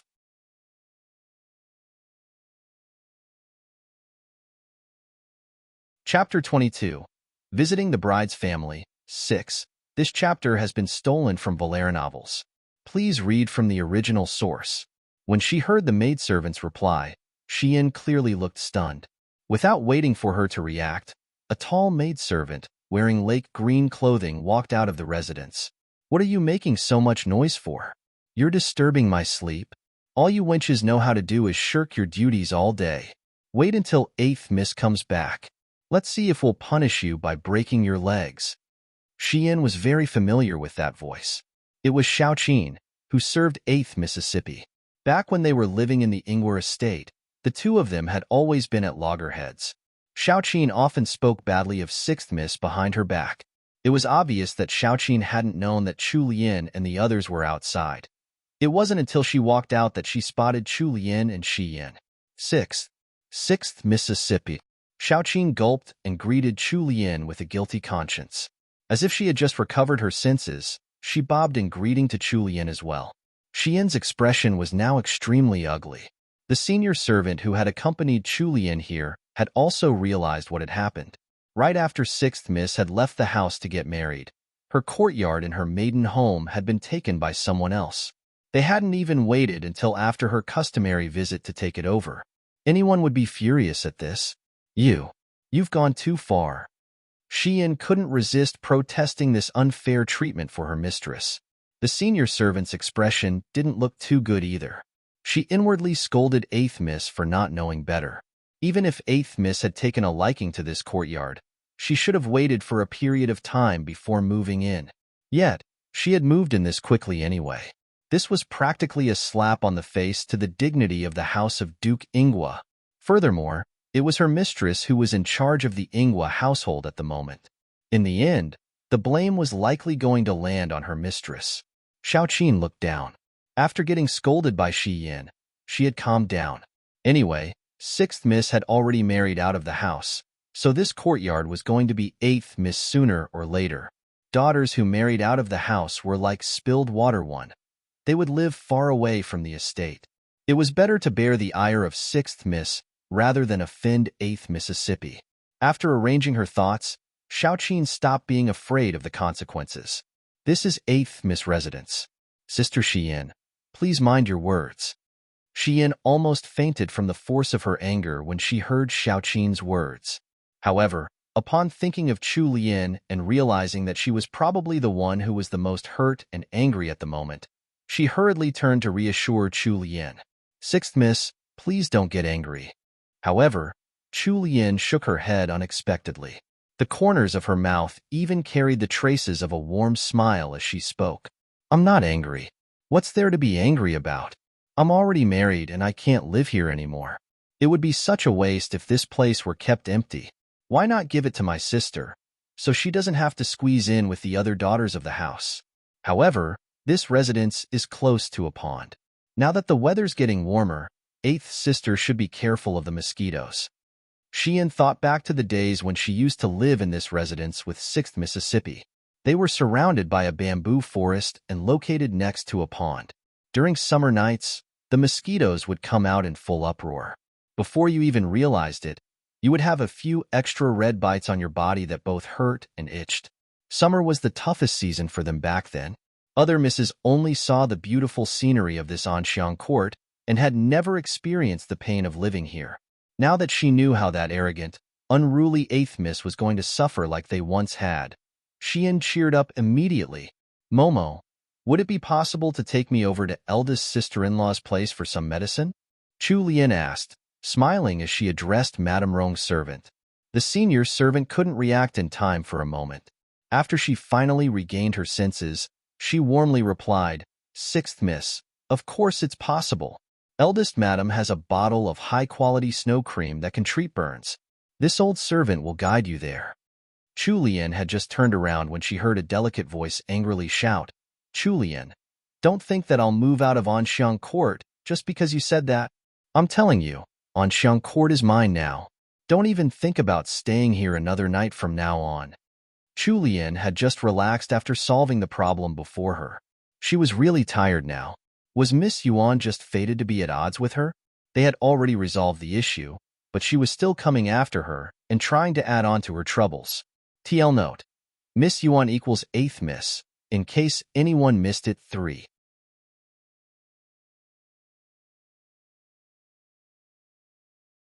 Chapter 23, Xiao Bojian, 1.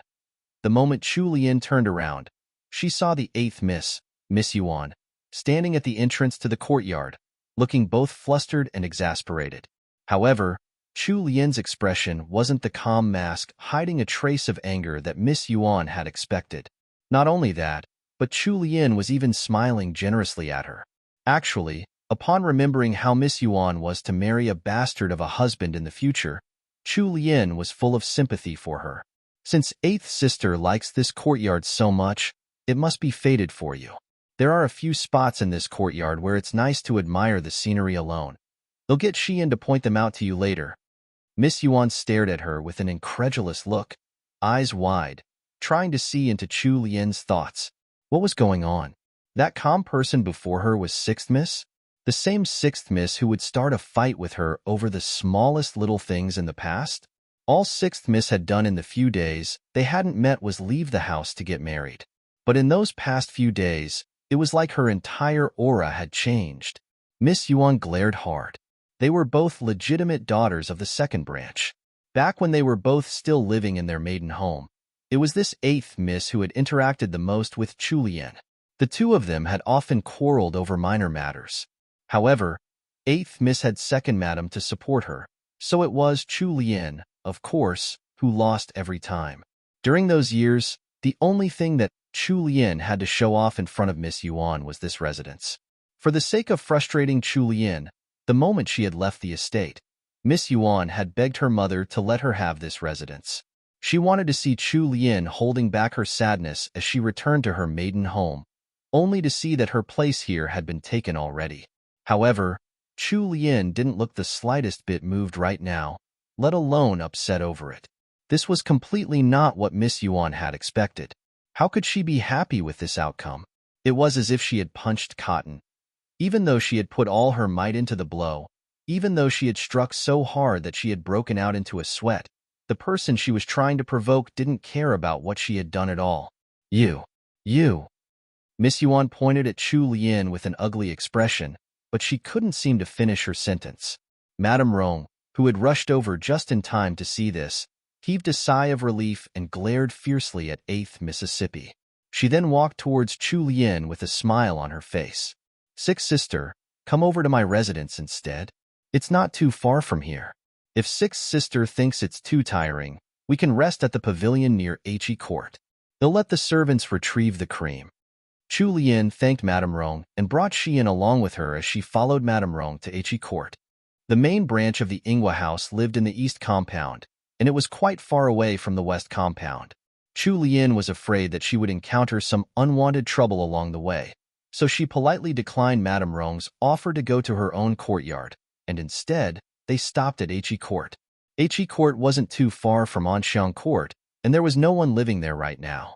It had been the previous residence of the matriarch of House Ingwa. After she had passed away, it had been left empty. There was a pavilion in the begonia forest within He Court.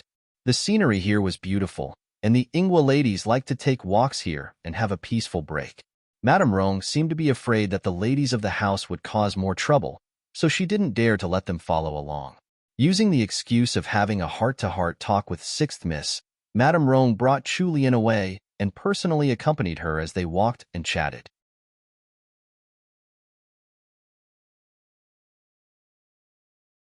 Chapter 24. Xiao Bojian 2. This chapter has been stolen from Valera novels. Please read from the original source. Within a short while, they had already reached the pavilion outside He Court. Madame Rong's servants had already prepared some sweets for them. 6th sister, wait here for a moment. Chiner walks fast, so she'll be back shortly. Eldest sister-in-law, please rest easy. It's just a small red patch. It doesn't even hurt anymore. Although it really didn't hurt anymore, Chu Lian had been born naturally fair. Her hands were white and smooth, and especially pretty. Now that there was this small patch of redness on the back of her hand, it was extremely noticeable. Perhaps due to the burn, the outer layer of skin had started to swell. It looked like a blister. However, this small burn wasn't much to Chu Lian. Now that she had finally left the bamboo forest, she no longer felt like she had a ticking time bomb strapped to her body. Chu Lian heaved a long sigh of relief. Some people were just too dangerous to mix with. It was better to get as far away from them as possible. However, Chu Lian had really underestimated how strongly the novel wanted the original events to play out along their predetermined path. Sanlang had his gaze fixed on her in secret, an unreadable expression on his face. Her every action had fallen into the depths of his eyes. It was at this moment that a maidservant rushed in from afar and whispered something in Madame Rong's ears. Madame Rong's expression changed instantly. She hesitated for a moment before apologetically turning to Chu Lian and saying, 6th sister, I have some urgent matters to attend to and I need to leave. It'll be lunchtime in 1 more hour. 6th sister, why don't you head to the outer court and take a rest first? Chu Lian saw the anxiety in her face and agreed, letting Madame Rong off to attend to her urgent matters. Right now, the only two left in the entire pavilion were Chu Lian and Xian. Just as Chu Lian picked up the teacup before her and was about to take a sip, she heard a pair of light footsteps coming from behind her, and a man's low, magnetic voice followed. Lianer. Chu Lian froze on the spot. When she turned her head and saw the new arrival's appearance and dressing, she cursed fiercely in her heart. The novel wasn't going to let her off. Wasn't this protagonist aura one way too strong? She had already come all the way here just to hide, but Xiao Bojian had still found her. If you're questioning how Chu Lian could identify the young man before her with just one look, it was because the author had described his appearance in great detail. Xiao Bojian was born with good looks. However, in Chu Lian's heart, Sanlang was just that little bit more handsome than Xiao Bojian. Though, she couldn't deny that Xiao Bojian really was an outstanding specimen of a man. How should she put it? He looked more metrosexual and had a slight hint of femininity to him, the kind of guy that was popular in the modern world. Sanlang was more of a dignified and heroic kind of guy. Xiao Bojian had a black, tear-shaped mole under his left eye, which gave him a trace of captivating charm that was rarely seen on a man. With this kind of appearance, if he had been born in the Wei or Jin dynasties, he would have definitely been seen as a homosexual. Although the novel had described his appearance vividly, it couldn't be compared to seeing it with your own eyes. Chu Lian felt a headache coming on. She hurriedly stood up to make her escape, but Xiao Bojian quickly strode over and blocked her retreat with his arms spread wide. Lianer, you don't want to see me anymore? Chu Lian inwardly cursed, hating that she couldn't just dump him on the spot. However, when she remembered the power this guy had in the future, Chu Lian bore with it patiently. She cast her gaze downwards and didn't speak. If this guy noticed that she wasn't the original Chu Lian anymore, she would be in huge trouble. Xiao Bojian was a man with great ambition who used sneaky, underhanded methods. He was far from the traditional meaning of a good man. Xian seemed to have realized how much her mistress didn't want to interact with the man before her, so she hurriedly blocked Xiao Bojian. Mr. Xiao, men should keep their distance from women. Furthermore, our mistress is already married. Please conduct yourself with dignity. Xiao Bojian showed a pained expression as he clenched his fists. His upturned eyes looked upon Chu Lian with deep passion. No one would be able to doubt the depth of his feelings if they saw the look in his eyes. He pressed his lips together, his face full of suppressed emotions. Lianer, it's all my fault. I'm useless. Do you hate me so much that you won't even look at me now? Unseen behind Xian, Chu Lian nearly lost her calm to her inner turmoil. What the heck? What kind of line was that? Did he have to act like a Mary Sue? She hadn't given his lines much thought when she was reading the novel, and at the time, she had even thought he had come across as a little cool, like he wasn't a very affectionate person. But now that she had to experience this all firsthand, she could feel her brain cells dying by the minute. Young man, you're so handsome that any woman would be ashamed of their own looks in front of you. Isn't it a little inappropriate to use those lines on a woman? TL note, my editor and I both choked on the way Chu Lian described Xiao Bojian. Dies laughing.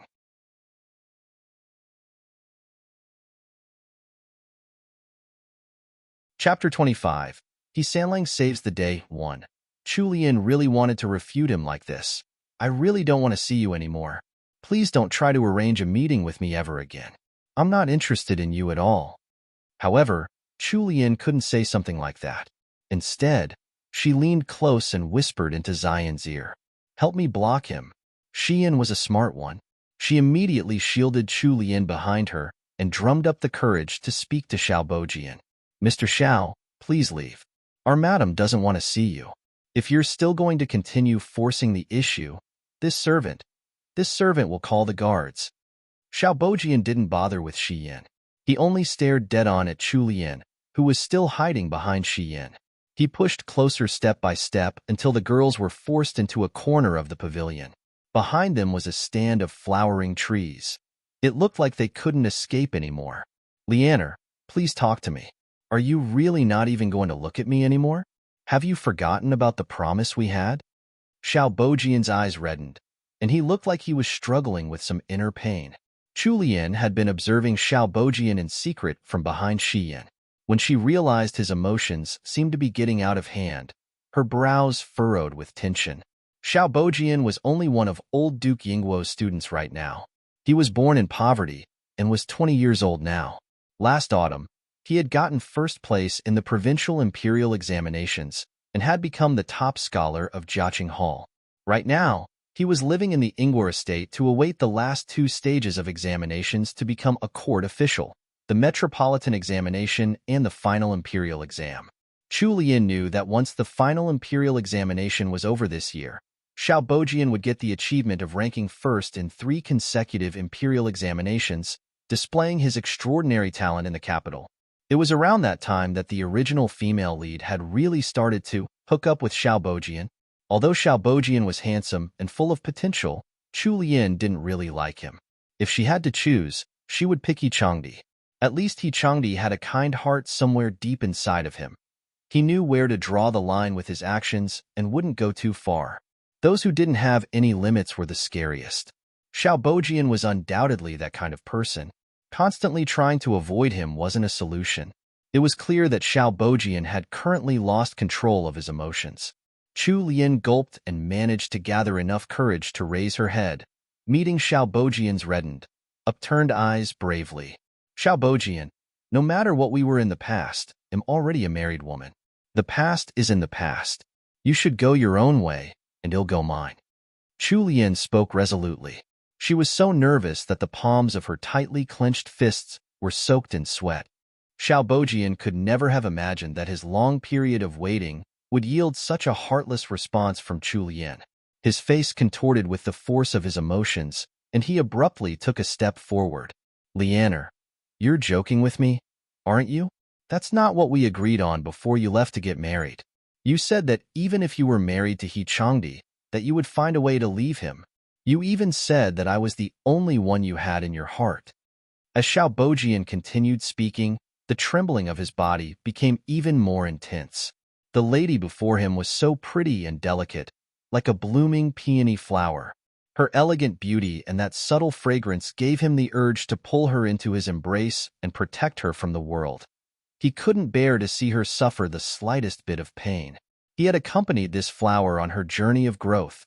He had nurtured her, watched her grow and slowly bloom. However, this flower had just used her thorns against him, leaving bleeding wounds all over his body.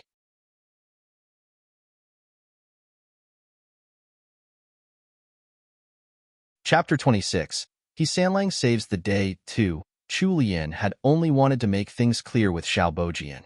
No matter how much the past Chu Lian had liked him, that had nothing to do with her now. She hadn't expected that Xiao Bojian would lose control after she had made her intentions completely clear. This didn't look good. Chu Lian felt helpless.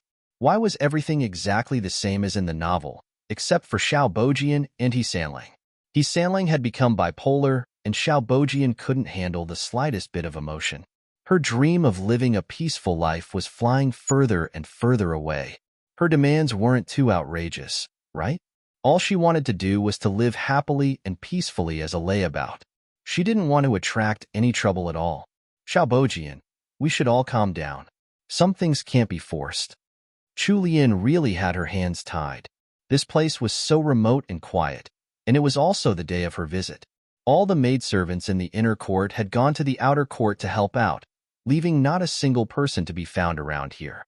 If Xiao Bojian lost control of his emotions and tried to do something, she would definitely be the one on the losing end. Xian was just a young girl.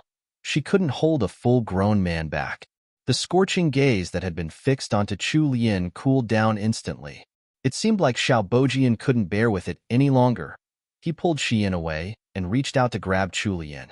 Since Chu Lian was no longer the Chu Lian of the past, her guard had already been up against Xiao Bojian. The moment he had reached for Xian, she had already begun to dodge to the other side. Chu Lian quickly took a few steps away from him, increasing the distance between her and Xiao Bojian. The two of them stood facing each other in the pavilion. Not far away, behind a flowering tree, He Changdi had seen everything that had happened from the start.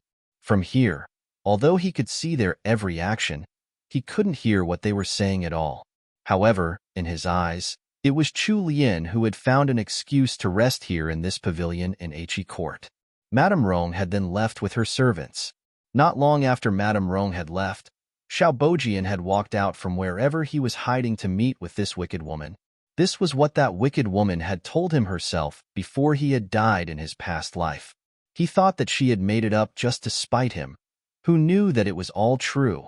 Chu Lian, you've got guts. You're actually using this visit to meet your lover. Although they were merely husband and wife in name, this was an insult to House Jinggan. He Sanlang felt like his head was likely shining a bright green. Following that, when he saw Xiao Bojian slowly forcing his way closer to Chu Lian and pulling Xian away, He Changdi couldn't wait any longer. He came out from where he was hiding in the greenery with a dark expression, striding with large steps towards the paramours. He was going to expose them today. He Sanlang's footsteps were heavy and rushed. Chu Lian spotted He Changdi hurrying towards them just by turning her head a little. The worry she had been holding in her heart finally settled down. It was good that Changdi had come. She no longer needed to worry about getting bullied by Xiaobojian and the consequences of being mistakenly seen by passers-by. Since she had relaxed, the worry that had been on Chu Lian's face disappeared. She turned around, lifted the hem of her skirts, and ran towards He Sanlang. He Sanlang's gloomy face unexpectedly met with Chu Lian's. The girl running towards him was wearing a resplendent pink dress with layers upon layers of skirts. As she ran towards him, the layers of skirts were lifted by the wind, creating the pretty picture of a butterfly. The carefree smile on her face made it seem as if she only had him in her eyes. He Sanlang froze. Without waiting for him to react, Chu Lian had already reached his side. She picked up his arm in an intimate manner and called out in a coquettish voice that would give even herself goosebumps, "Husband." He Sanlang's entire body had stiffened thanks to Chu Lian's touch. Wait a minute. Wasn't there something wrong with this picture? Hadn't he come here to catch a pair of adulterers? How did it turn into this?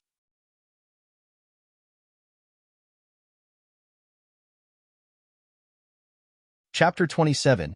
Explanations. 1. Of course, Xiaobojian was watching all of that happen. He stared at the scene with undisguised shock. He had never imagined that Chu Lian would do such a thing.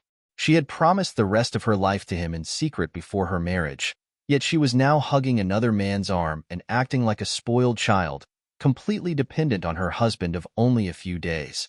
This huge change caused his expression to turn extremely ugly. Changdi had finally regained his senses by now.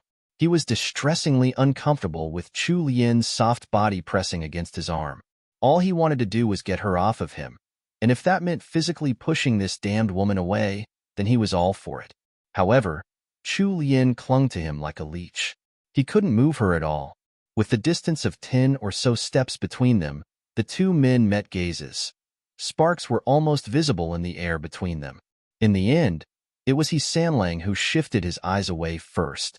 He had already lost the initial panic of having Chu Lian stuck to his arm like a limpet and had recovered his icy cold expression. He turned his head towards Chu Lian and lowered his eyes, taunting her with the hard edge of his stare. It was the same as asking her, "Care to explain?" Chu Lian was also finally able to react. She noticed the amazing timing of He Sanlang's appearance and the contempt in his eyes, and her head started to ache. So he had been watching when Xiaobojian had suddenly appeared and started to bother her. However, Chu Lian was totally innocent. Since she hadn't done anything to be guilty about, she could raise her head with confidence. Chu Lian daringly met his gaze. There wasn't a single trace of guilt, worry, or fear in her bright eyes. Instead, there were hints of rebuke and coquettish flirting. Poor He Sanlang was beginning to feel a little guilty after getting stared at by her big, innocent eyes. He should have jumped out earlier to save her from Xiaobojian II. He noticed him disturbing her. Making use of the standstill, Xian ran back to her mistress. Although he had initially been a little flustered by Chu Lian's gaze, Changdi's expression turned grave the moment he realized the change of his thoughts. This wicked woman was turning matters upside down. She had completely reversed the situation. He Sanlang was bursting with frustration. He wanted to expose this wicked woman, but she was clinging onto his arm and acting as if they were a couple madly in love. Anyone who saw this wouldn't believe that she was an adulterer at all. Madame Rong's maidservant, Qiner, who had gone to the east compound to get the burned salve, finally returned. When Qiner spotted Xiaobojian standing in a pavilion in the inner court, she almost leapt in fright. She immediately looked for Chu Lian's figure. After seeing Chu Lian standing a distance away with Changdi standing next to her, Qiner let out a sigh of relief. It was fine as long as sixth Miss Husband, sixth young master, was here. What would they do if rumors came out about the newlywed sixth Miss and Mr. Xiao? Qiner didn't dare to tarry and hurriedly walked towards Chu Lian. Greetings to sixth Miss and sixth young master. This is the snow cream from eldest young madam. Sixth Miss, please apply it as soon as possible.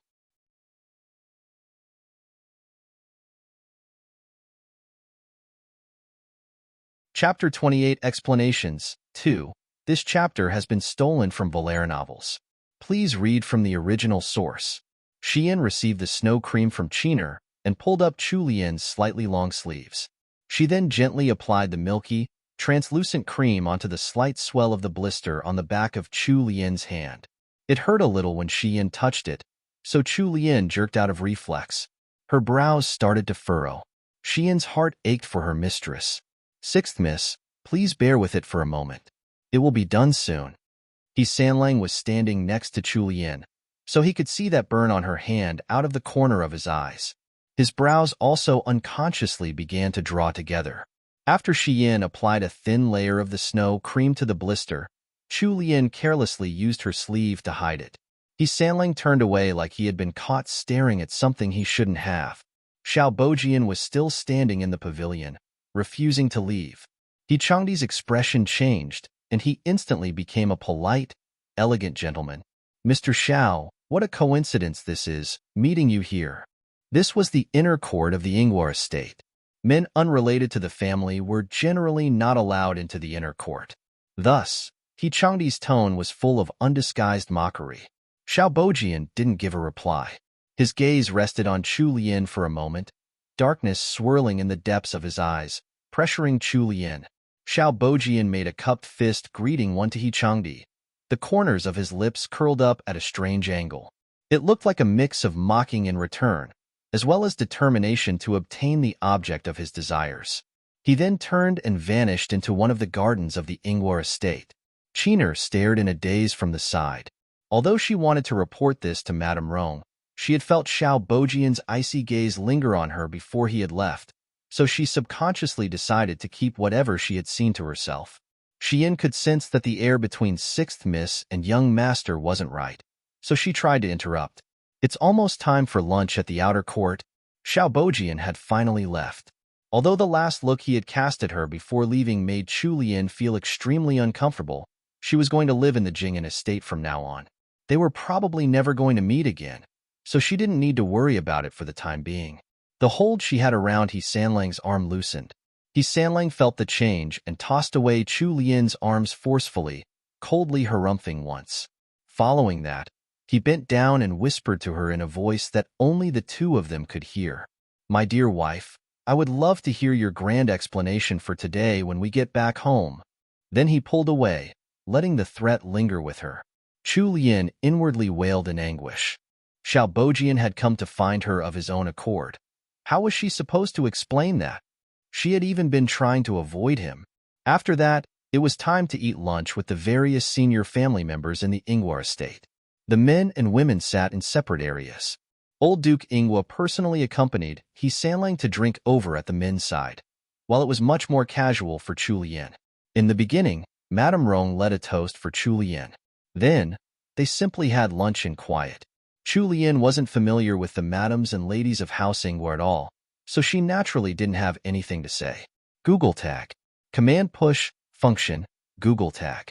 Display, div GPT, add 15058733000429-0. It wasn't until close to dusk that Sanlang and Chu Lian were escorted to the estate's entrance by the people of House Ingwa. Perhaps Sanlang had drunk too much due to his anger at Xiao Bojian in the afternoon. Even now, the smell of alcohol still clung to him. Chu Lian was worried that he would fall off his horse if he tried to ride it now, so she got Laiwe to support Sanlang up the carriage. It was only after seeing Laiwe set her husband down properly in the carriage that Chu Lian got on. They slowly began to move on the wide stone road. Chu Lian stared at Changdi, who was resting against the side of the carriage. He had the strong stench of alcohol around him, making Chu Lian's eyes water. She couldn't resist pinching her nose and trying to fan away the smell. Who knew that Sanlang would pick this moment to open his black eyes? However, he looked sober and not at all drunk. His good-looking thin lips parted, but all that came out were words of ridicule. "What, are you disgusted with me just because of a small thing like that? Do you want to throw me out onto the streets and let Xiao Bojian get on this carriage?" Chu Lian frowned. She took a long look at Changdi's handsome yet cold face and couldn't resist bursting out in laughter. Then she reached over with a fair hand and patted Sanlang's stiffened face. "My dear husband, you have some really strong paranoia going on there. It makes you so fun to tease." You're tuning in to the Romance Rendezvous YouTube channel. We're so grateful for your support, and don't forget to subscribe to join us on this incredible journey through captivating stories. Your generosity through donations truly makes a world of difference, as it's the primary source of revenue that allows me to expand and enhance this channel for you. Thank you from the bottom of my heart for being a part of this adventure.